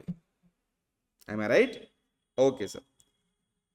Now, question number 1 of SA 501. Now, 2 questions we solved on inventory. Clear? Let's solve more questions on it. Okay. Now, question number 1, LMN Limited supplies Navy uniform across the country. Good. The company has 4 warehouses at different locations throughout the India and 5 warehouses at the borders. All right. The major stocks are generally supplied from the borders. LMN appointed Messrs. OPQ and Co. to conduct its audit of financial statements for the year 23-24. Mr. O, partner of OPQ, attended all the inventory counting conducted throughout the India, but could not attend the same at borders due to unavoidable reason. Scenario 1, 2, 3, 4. 1, 2, 3, 4.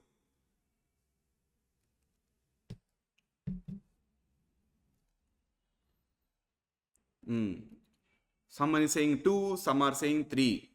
Now, Okay, let me correct you. Let me train you. Rishabh also is saying 3. Hey. Okay, let me train you guys.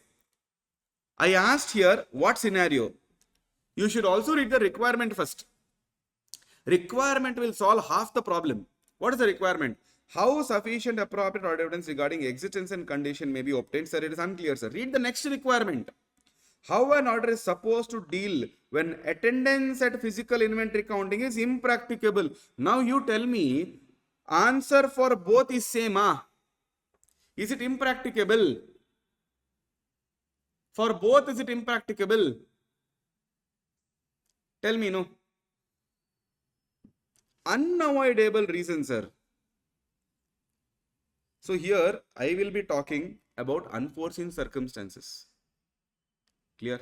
Right? Because they said due to some unavoidable reason. So everywhere he attended, here he was not able to attend. Then they said, okay, how you are supposed to deal when it comes to impracticable. This is one way of looking at it. A student can think of like this. Right? You can also think of like, sir, they are saying how psi is obtained for existence and condition of inventory, sir. You tell me, forget about B. You tell me the answer for A. You scroll down, you go wherever you want, but tell me the answer for A. Quickly. Then I will show you how Institute has answered this.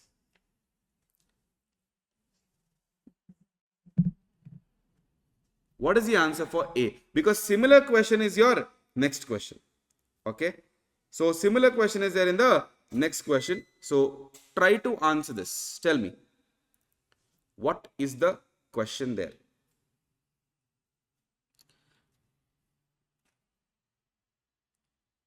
Okay. Right. Then what else? Then what else? 4 points we'll be writing. Okay. After that.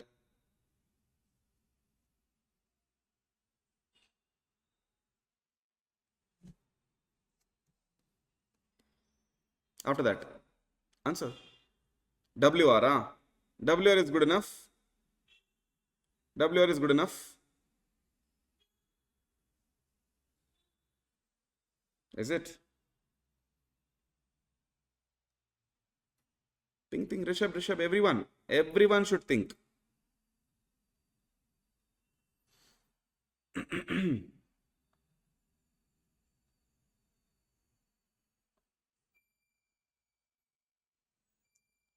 Tell me, sir. Sir, tell me, sir.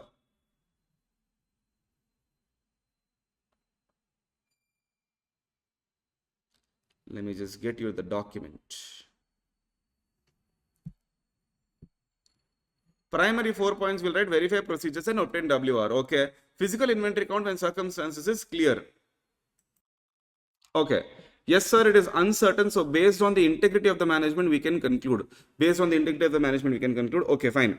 Now, see, there are two scenarios you have to understand. First is very good. You guys told primary 4 points will be writing. Yes, evaluate, observe, right? Inspect and then perform test count that you have told correctly. All right. Now then they said if it is impracticable or what to do. This is a specific question. Impracticable, very easy. Right? Impracticable, very easy. Scenario number 3 or 4? Scenario number 3. Okay. Right, sir. Let's try and understand what Institute has given as a suggested answer.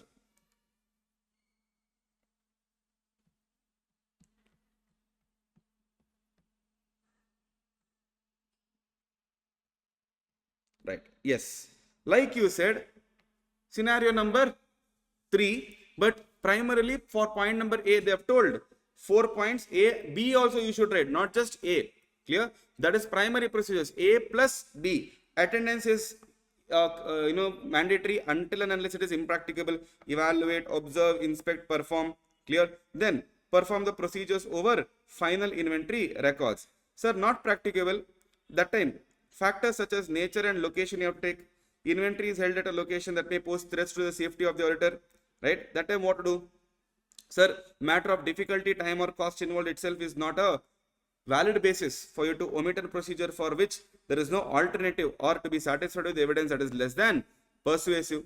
Where attendance is impracticable, alternative procedures, inspection of the documentation, subsequent sale, clear, may provide sufficient appropriate evidence about the existence. Sir, in some cases, though it may not be possible to obtain SAI regarding existence and condition, in such cases, SA 705 modification requires the auditor to modify the opinion and give, saying that there is a scope limitation. Clear? As a result of scope limitation. All right. So here, if you want,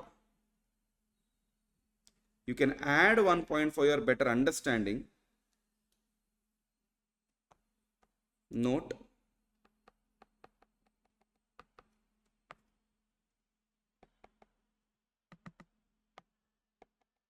if SAI unable to obtain, modify.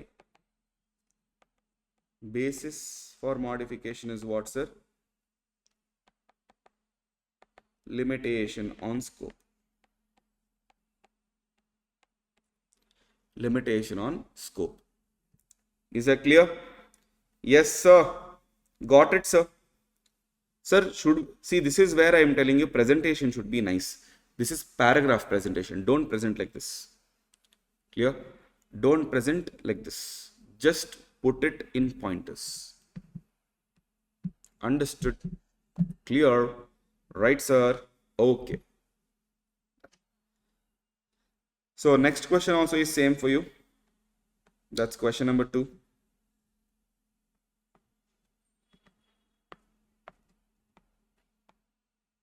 Same. Question number 3. Question number 3 talks about what? Your firm has been appointed as statutory auditors of GBM Private Limited for the financial year 23-24, while verification of companies inventory as on 31st March 2024, you found that significant amount of inventories belonging to the company are held by other parties. However, the company has kept all the records maintained by the other parties. What is your duty as an auditor in order to ensure the third parties are not such with whom the stock should not be held and the stock as disclosed in the company's records actually belong to them? Scenario number or situation. Which situation, which scenario we are talking about? Very good. 4. Scenario number 4. What we'll do here? We will be doing what, sir? We'll take confirmation from him. Clear? Then, or put some other procedures. What are the other procedures? Appoint some other auditor. SA 402 we can involve. Yes. And finally, we can take WR also from him, right? And WR from people where they have given 505 inspection, other procedures. Very good. Under other procedures, you have to write these things. All right. Good. Super. Fourth one. Tell me what scenario it is. What scenario it is?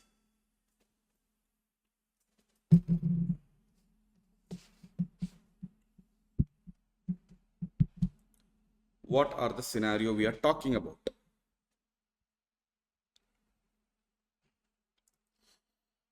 Can we also include the point to check the integrity of the other entity also? Yes. Super. If you write that, good. Additional point. Because if you're writing integrity points, you can also mention that we cannot trust the WR. But the question is, have they given any clue of integrity issue in the question?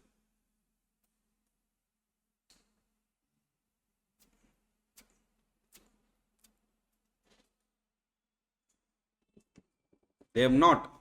So, outrightly, you need not mention that there is an integrity issue. But you can mention that if there is an integrity issue, what you have to do. Okay.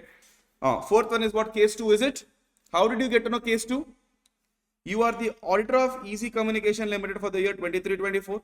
Inventory as at the end of the year 31-3-24 was rupees, let's say 2.25 crores.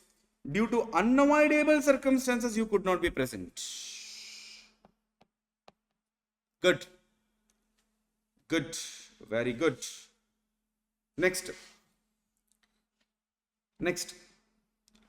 What about the next case? Moon Limited is a dealer in electronic appliances, but they mentioned ensured third party are not such point. Okay, what's your doubt in that? What's your doubt in that? What is your duty as an auditor in order to ensure that third parties are not such with whom the stock should not be held? Meaning what? See, you are, so there is a hint on integrity, sir. Technically, this is not an integrity. They are saying you are holding stock with someone who's not actually a third party, someone else only, stranger. Okay, so they're saying such with whom the stock should not be held, and stock as disclosed actually belongs to them. Belongs to whom? Belongs to the client. Now, you should, what they're trying to tell is this should not be a stock which is actually belonging to a third party which is sitting in your premise. Number one. Number two, if the stock is in third party's place, it should not, you should ensure that that stock belongs to third party, not to the client. If that is the case, your client is lying. Are you getting my point? You are telling third party stock as your stock. So to avoid that, what should be the procedures? It is, if you are saying, I can say this is a hint of integrity of your client also, no? Yes or no? See, what they have told. To ensure that third parties are not such with whom the stock should not be held, and the stock disclosed in the records actually belong to them. You should ensure that the stock which is mentioned in the books is not third party stock. It is your stock with them. Which means, isn't it giving a hint that, okay, in your books also there could be a case where you have entered someone else's stock as your stock. That shows about integrity of your client also. Right? So generally here, it is safer to write only about scenario 4. You can ignore the integrity. Clear? But if you want as a safer bet, it's not that you lose marks if you don't write integrity. You may write that, no issues. Fifth one, Moon Limited scenario. Moon Limited scenario.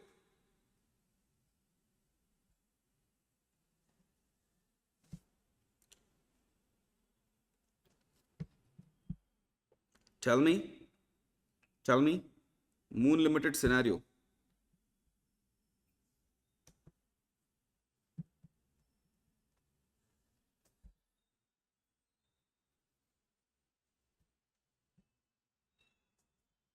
Scenario number one. How, sir? Stock taking is decided to be done by management at some other date subsequently after a month. Number one. Good. Clear? Or here also it is there. Physical counting is conducted at a date other than the date of financial statements. Right. Then, sixth one. Sixth one is segment information, so we'll not do it. Seventh one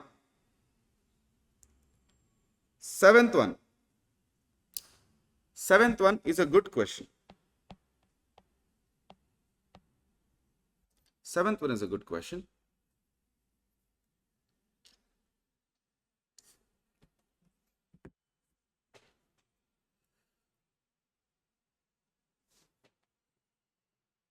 The engagement partner of the audit team of High Inventory Limited assessed that inventory is material with respect to the audit of financial statement for current period. Upon inquiry with the management, engagement partner identified that management will be performing an annual physical inventory count at all the warehouses where the entity stores and maintains its inventory. Okay. Moreover, management confirmed that in its WR that they will be performing a 100% physical inventory count for the current period. As a result, the engagement partner decided not to perform physical inventory count as it will be a duplication of the work. Moreover, he decided that WR stating that inventory exists will be sufficient appropriate evidence with respect to audit evidence to conclude that inventory balance is free from material misstatement. In light of SA 501, evaluate the decision taken by the partner. This is not scenario number 1 and all. This is not at all scenario number 1.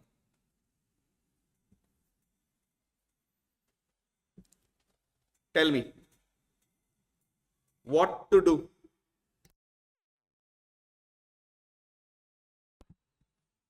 What to do here? Simple. You know what is this? No. It's not about not a valid ground. No. No. First of all, you need to understand the requirement. That's why I said this is a good question. I know you'll be talking about the procedures only. Procedure only. Hint is procedure only, but not scenario procedures. Primary procedures. They are not even talking about any scenario here. No, ma. Duplication of the work is not an excuse. That's not the relevant answer here. You can add that as a point, but that's not the relevant answer here. The relevant answer is before scenario, primary procedures are there. No, that you have to put. I told you time and again in point number A, first line, attending physical inventory count unless impracticable. You have to evaluate, observe, inspect, perform, and then perform procedures on final inventory records. Are you getting it? Clear? Understood? Any doubts? Read the question again and find in the book only what answer you are supposed to give there. Right? Go to previous to scenario, before scenario, there are certain A and B procedures. No, go there. Go there. You will understand. You will understand.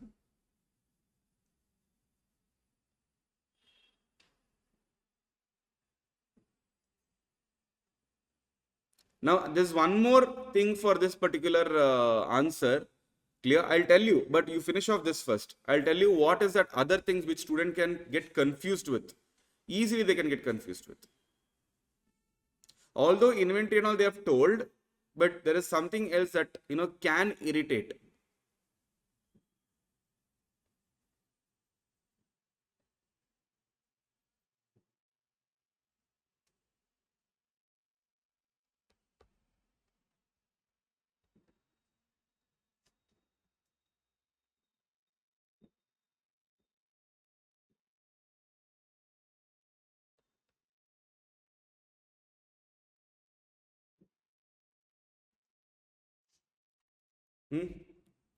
Check it out now. First, before scenarios. Right. So, if the answer, if you are saying, you have to see here, these points, A and B. This one you're supposed to write. Then a generic point you have to write that as to what are you doing here, why are you evaluating, why are you observing. Clear? And that is what they have told here. See, as per SA 501, audit evidence, specific consideration for selected items, etc. When inventory is material, point number A is there, point number B is there. Attendance is important unless impracticable. Evaluate, observe, inspect, perform.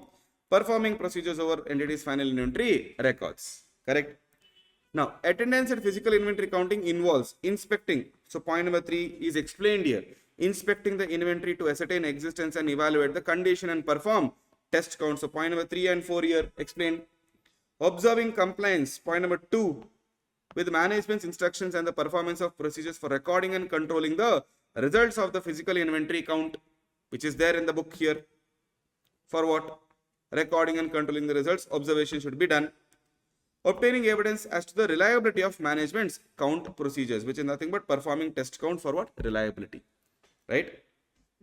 Hence, in the given case, approach of the partner is not appropriate when inventory is material to the financial statements. Obtain SAI regarding existence and condition of inventory. This should be done by performing various procedures. Because the question was on what? Inventory is material and what are you supposed to do? Correct? Yes. Inventory is material. It's a hint. This is the hint for you. If inventory was, sir, now you answer this question. If inventory was immaterial, can I rely on WR and move on? Can I rely on WR and move on? If inventory is immaterial,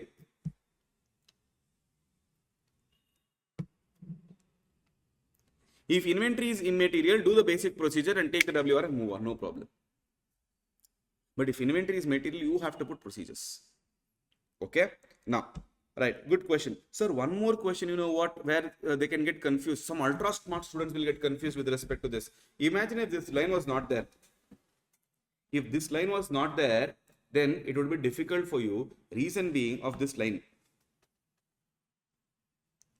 Decided that representation from management going so will be sufficient to conclude. WR on its own cannot be considered as sufficient appropriate audit evidence. Mind you, SA 580 says WR is nigh but not psi. It is a necessary audit evidence but not sufficient appropriate audit evidence. It definitely gives you necessary evidence, but you cannot conclude based on that. It is a supporting evidence. It is an additional evidence, not the only evidence. It's not conclusive in nature. It's corroborative in nature. It corroborates with their intention, with their statement. It doesn't conclude. It's not a conclusive evidence. Clear? This is one example where you can get confused, but majority they're beating around the bush with respect to inventory and also 501 will come into the picture. But there could be a possibility where you'll write 580, right? One thought process will come. In fact, you can actually put one statement there as per SA 580 WR is not psi, it's only necessary audit evidence. Icing on the cake. Clear? You want to score good, no? You have to think in this manner. All right? Okay, sir. Yeah. If you see now, tell me how many questions we have solved. One. How many questions are there? 1, 2, 3. Then we have here 7 questions. So totally 10 questions are there. Out of 10 questions, how many questions we have discussed on inventory alone? 1, 2, 3, 4, 5, 6, 7, and 8. 8 questions specifically on inventory. You know where the importance is. I am not saying litigation is not important. Litigation, one question is there here. Clear? One question is given as illustration. Clear? And then one more question is given here. Right? Of segment information. So one question of segment information on Jan 21 they asked. Clear? And in illustration they have given segment litigation and claim. Let's go to that. Let's go to litigation and claims. What do you mean by litigation and claims, sir?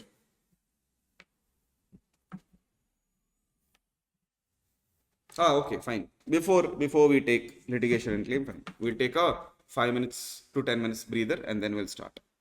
Let's begin with litigation and claims.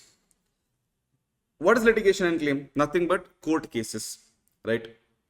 Tribunal cases. So basically suits filed on the entity is what we call as litigation is happening, or whether when workers put a claim on us, whether they want some kind of compensation or something like that, they'll obviously put a case on us. That will come under litigation and claims. Here, what character is important? Legal counsel is very important.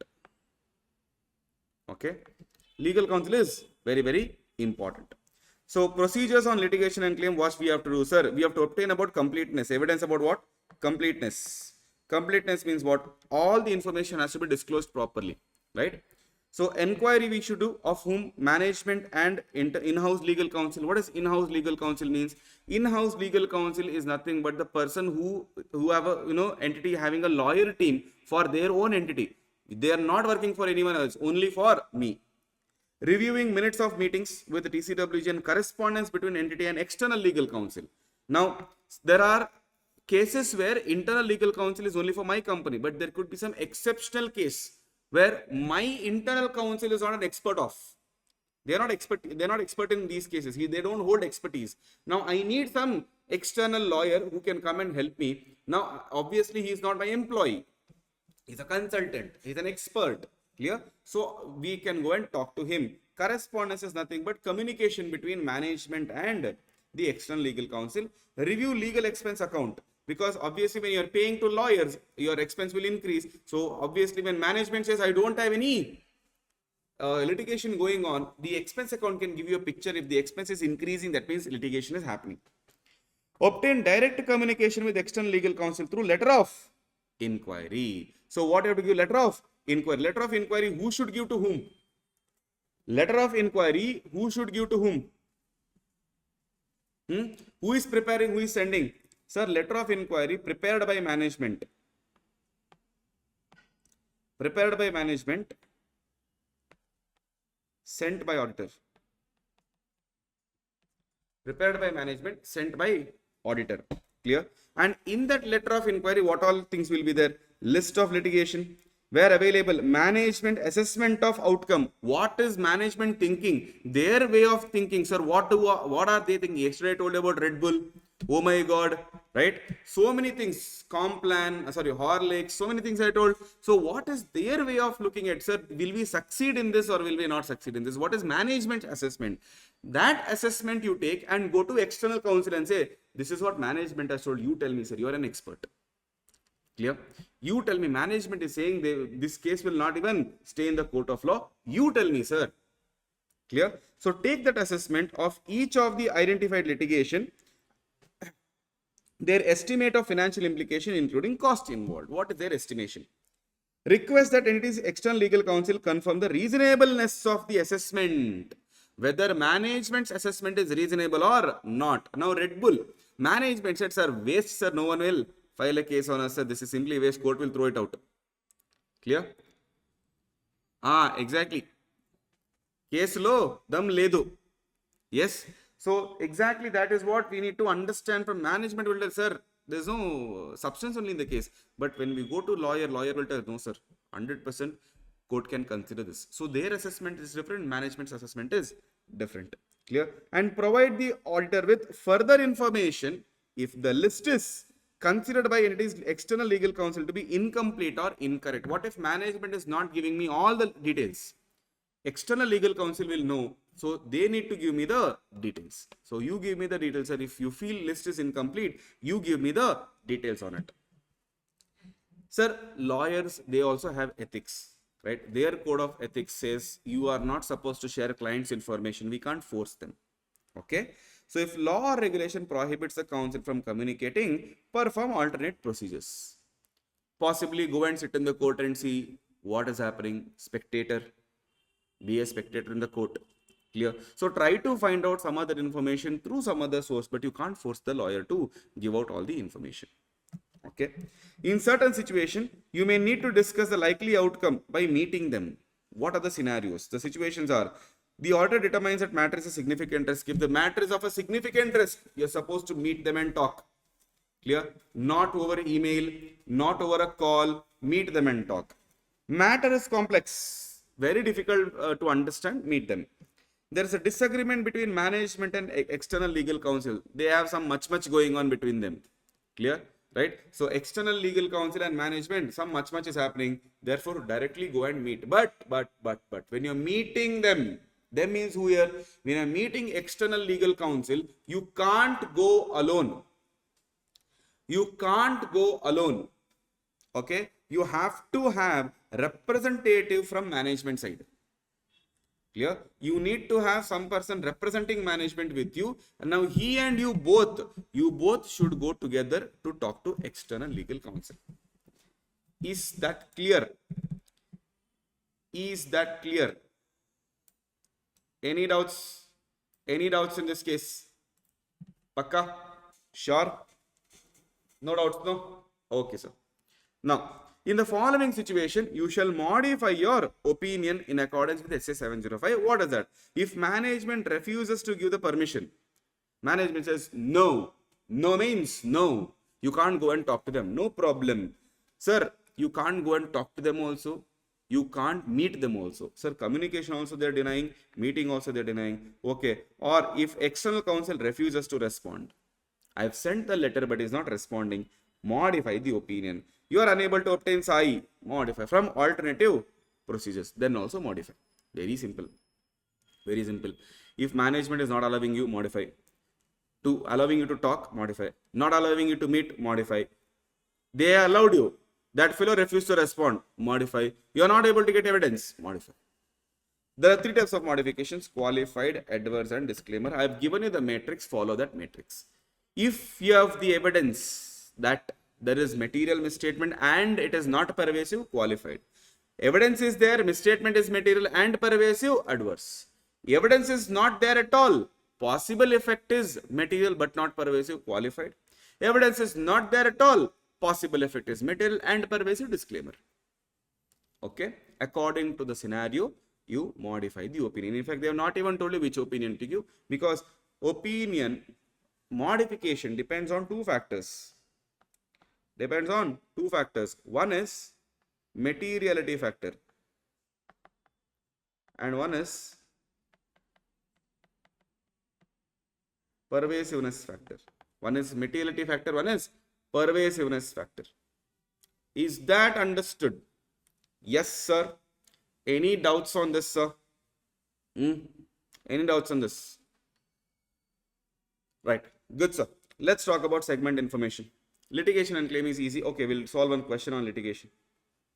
Solve question number 2. Let's solve. On reviewing legal expense account of Z Limited, C.A. Sunita, auditor of the company, finds that legal fees amounting to 10 lakh was paid to B. George, a reputed lawyer. Okay, B. George, a reputed lawyer, during the year 22-23. On inquiry, the management regarding the purpose of such expenditure, evasive reply was received from the management stating that a lot of work is performed by the said lawyer on behalf of the company. However, no specific details were given, meaning general reply they gave. They didn't give a specific response. She finds it proper to correspond directly with the lawyer. She obtains the address and mail ID of the lawyer from professional services bill. She shoots off an inquiry letter asking for the nature and status of litigation and claim against the company on her letterhead. Is her approach proper, irrespective of the merits of the approach followed by her? What she is trying to achieve by corresponding with the lawyer of the company? Actually, a good question. Letter of inquiry, who should prepare and who should send? Who should prepare and who should send?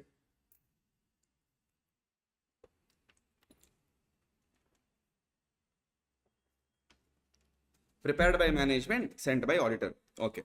SA 501 states that when audit procedure performed indicate that material litigation claims may exist, you have to obtain direct communication with the entity's external legal counsel. Okay. Done.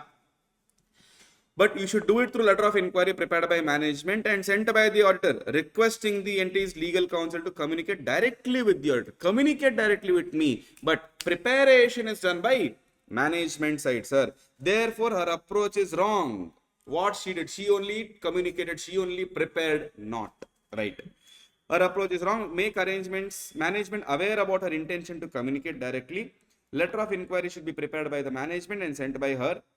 Purpose in corresponding with the lawyer is to identify litigation and claim involving the entity which may give rise to ROMM.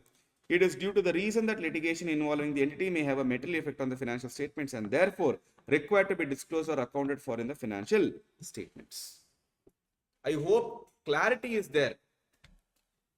I hope clarity is there here. Yes? Yes, sir? Okay. Now, segment information. Segment information. Let's talk about segment information. Sir, what is segment information? Sir, very simple. A company may have multiple segments. Okay. How are they going to disclose this? Should they disclose this is the question? Yes. They have to disclose it. Clear?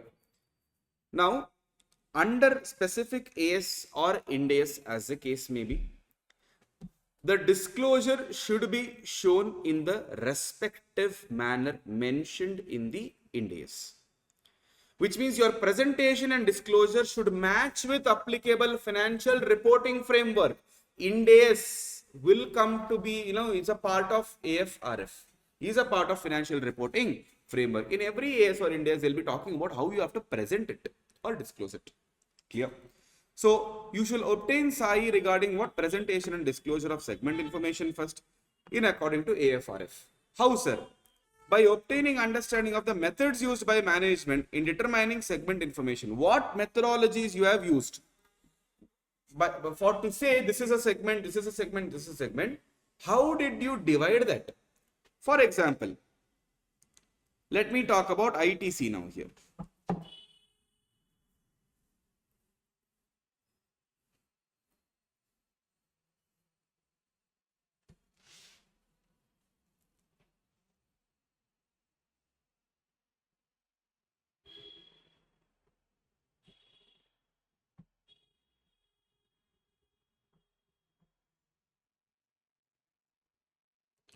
Now if you see,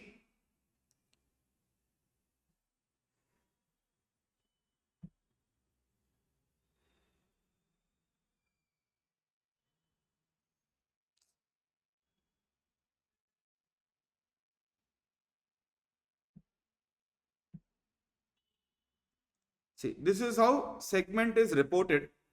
Okay. For ITC, what is segment? FMCG cigarettes, FMCG others,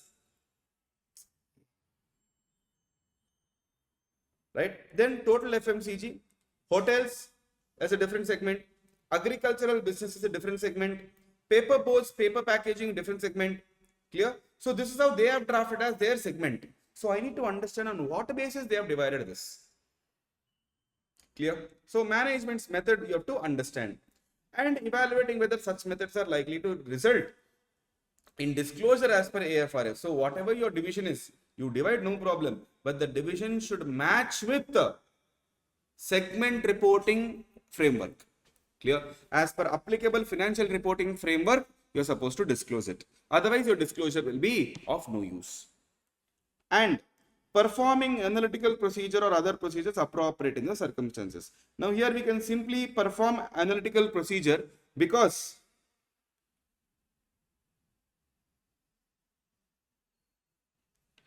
see here, 24 is there, 23 is there. Current year and previous year is available anyway. So we can compare that and talk to them saying, okay, why there is a decrease or why there is an increase in this segment in this year versus this particular year. Clear? So everything has to be discussed there. Okay, this is acting like one mad fellow. Wait.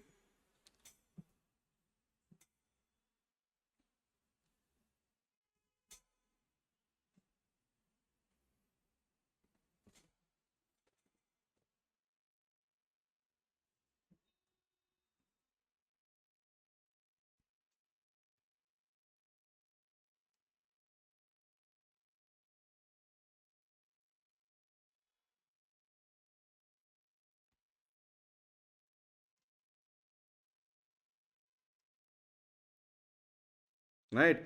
So I can easily say for 24, 20 and 23, what is the difference? Here, if you see 28, 206, 30596, why there is a difference? And what is the percentage of difference? So like that, I can analyze and get to know what is wrong. Understood? Clear? Okay. The auditor is not required to perform procedures that would necessarily be to express an opinion on segment information. I am not giving any opinion on segment information. My only job is to see whether they have presented properly or not. Clear? Never do any procedures so that you are expressing an opinion on segment information. No. Objective is not to provide opinion. Objective is not to provide an opinion. Okay. Understanding of the methods used by management. Now in this, no, two things are not methodologies. Clear? Two things are not methodologies. Two things are nothing but the result of it. Now, what are the different methods to divide the segment into? Sir, you can divide through the sales. This is methodology 1. Sales, transfer or charges between segment, elimination of intersegment amount. Clear? Then methodology 2, allocation of assets and cost among the segments. Now here you can compare with the budget and other expected results, operating profits example as a part of sales. Now here if you see revenue, right? Then profit is there, other information, yes, segment assets, segment liabilities. So respectively they have divided. So I need to know what is the basis, sale, transfer, what is it? Elimination of intersegment amounts. Sir, where is elimination of intersegment amounts? Take here. Eliminations. Sir, how do I know intersegment? Correct? What is the total here? 9242.95, and same thing is mentioned here, 9242.95. Eliminated. Clear? Therefore, net what is the revenue from their products and services? 69446 as against 69480, which means there is a drop, slight drop in the revenue from products and services. Clear? Although See, intersegments are more, but again, doesn't make any difference. How do you consider that you have made profit by selling products to your own family? Clear? So definitely not a case. Consistency with prior period and adequacy of disclosures with respect to inconsistency. Are you consistent with the prior period? Last year also you have shown, this year also you have shown, last year also you have done the same allocation, this year also you have done the same allocation. So are you consistent with the way you are in giving the segment information is a question here. Clear? Yes. That is your segment information. One question is there on segment information. Let's solve that. Question number 6. Question number 6. Solve.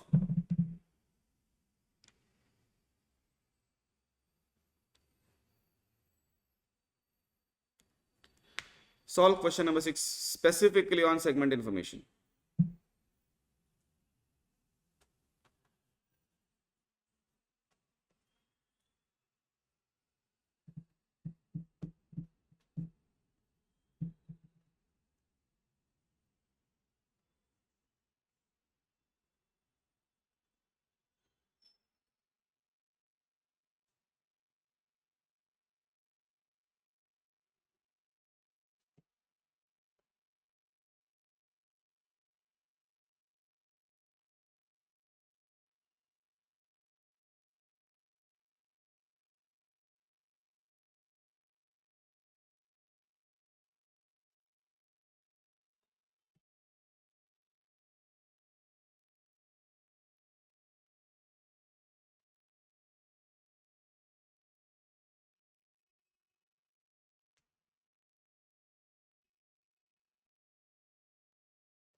What's the answer about?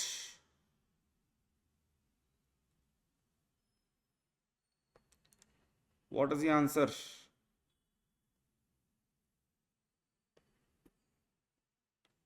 Question will be easy, no, sir.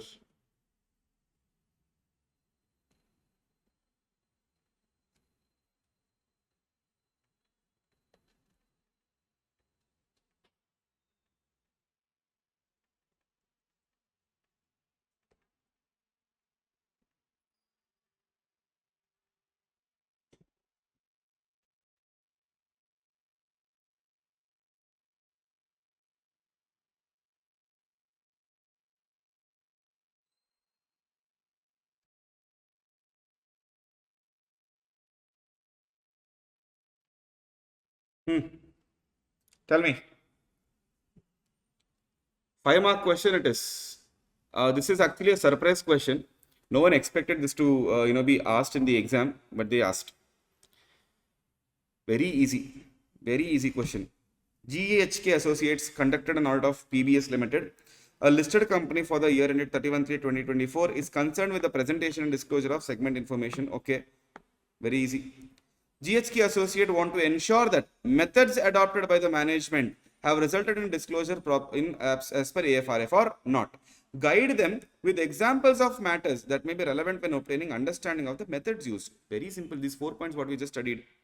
Method 1, method 2, and under that 2 more points.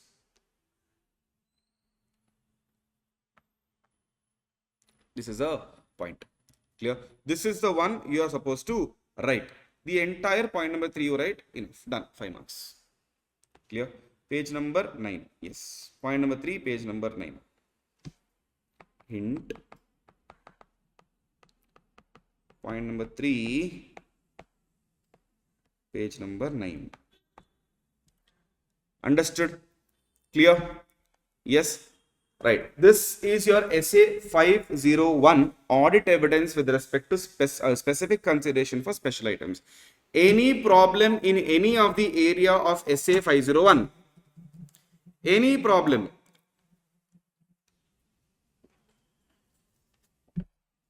Any problem?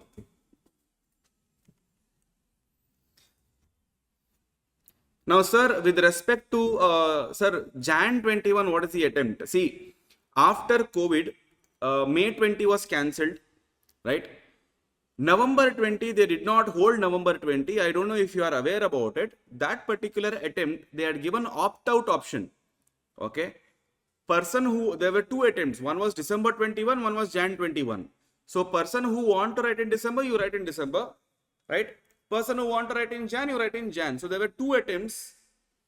Two exams were conducted for that particular attempt, right? That's why it is Jan 21 there, right? So you'll be finding both. Sir, how is it very close to each other, sir? That's because of the COVID. Clear? No, November 20 was not the only attempt. Jan 21, one more attempt was there. Clear? So Jan 21, one attempt was there.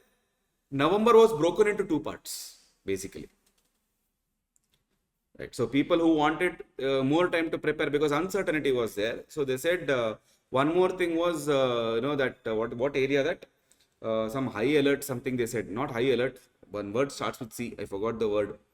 Not quarantine. Quarantine is from Q. Loose tools. What's that?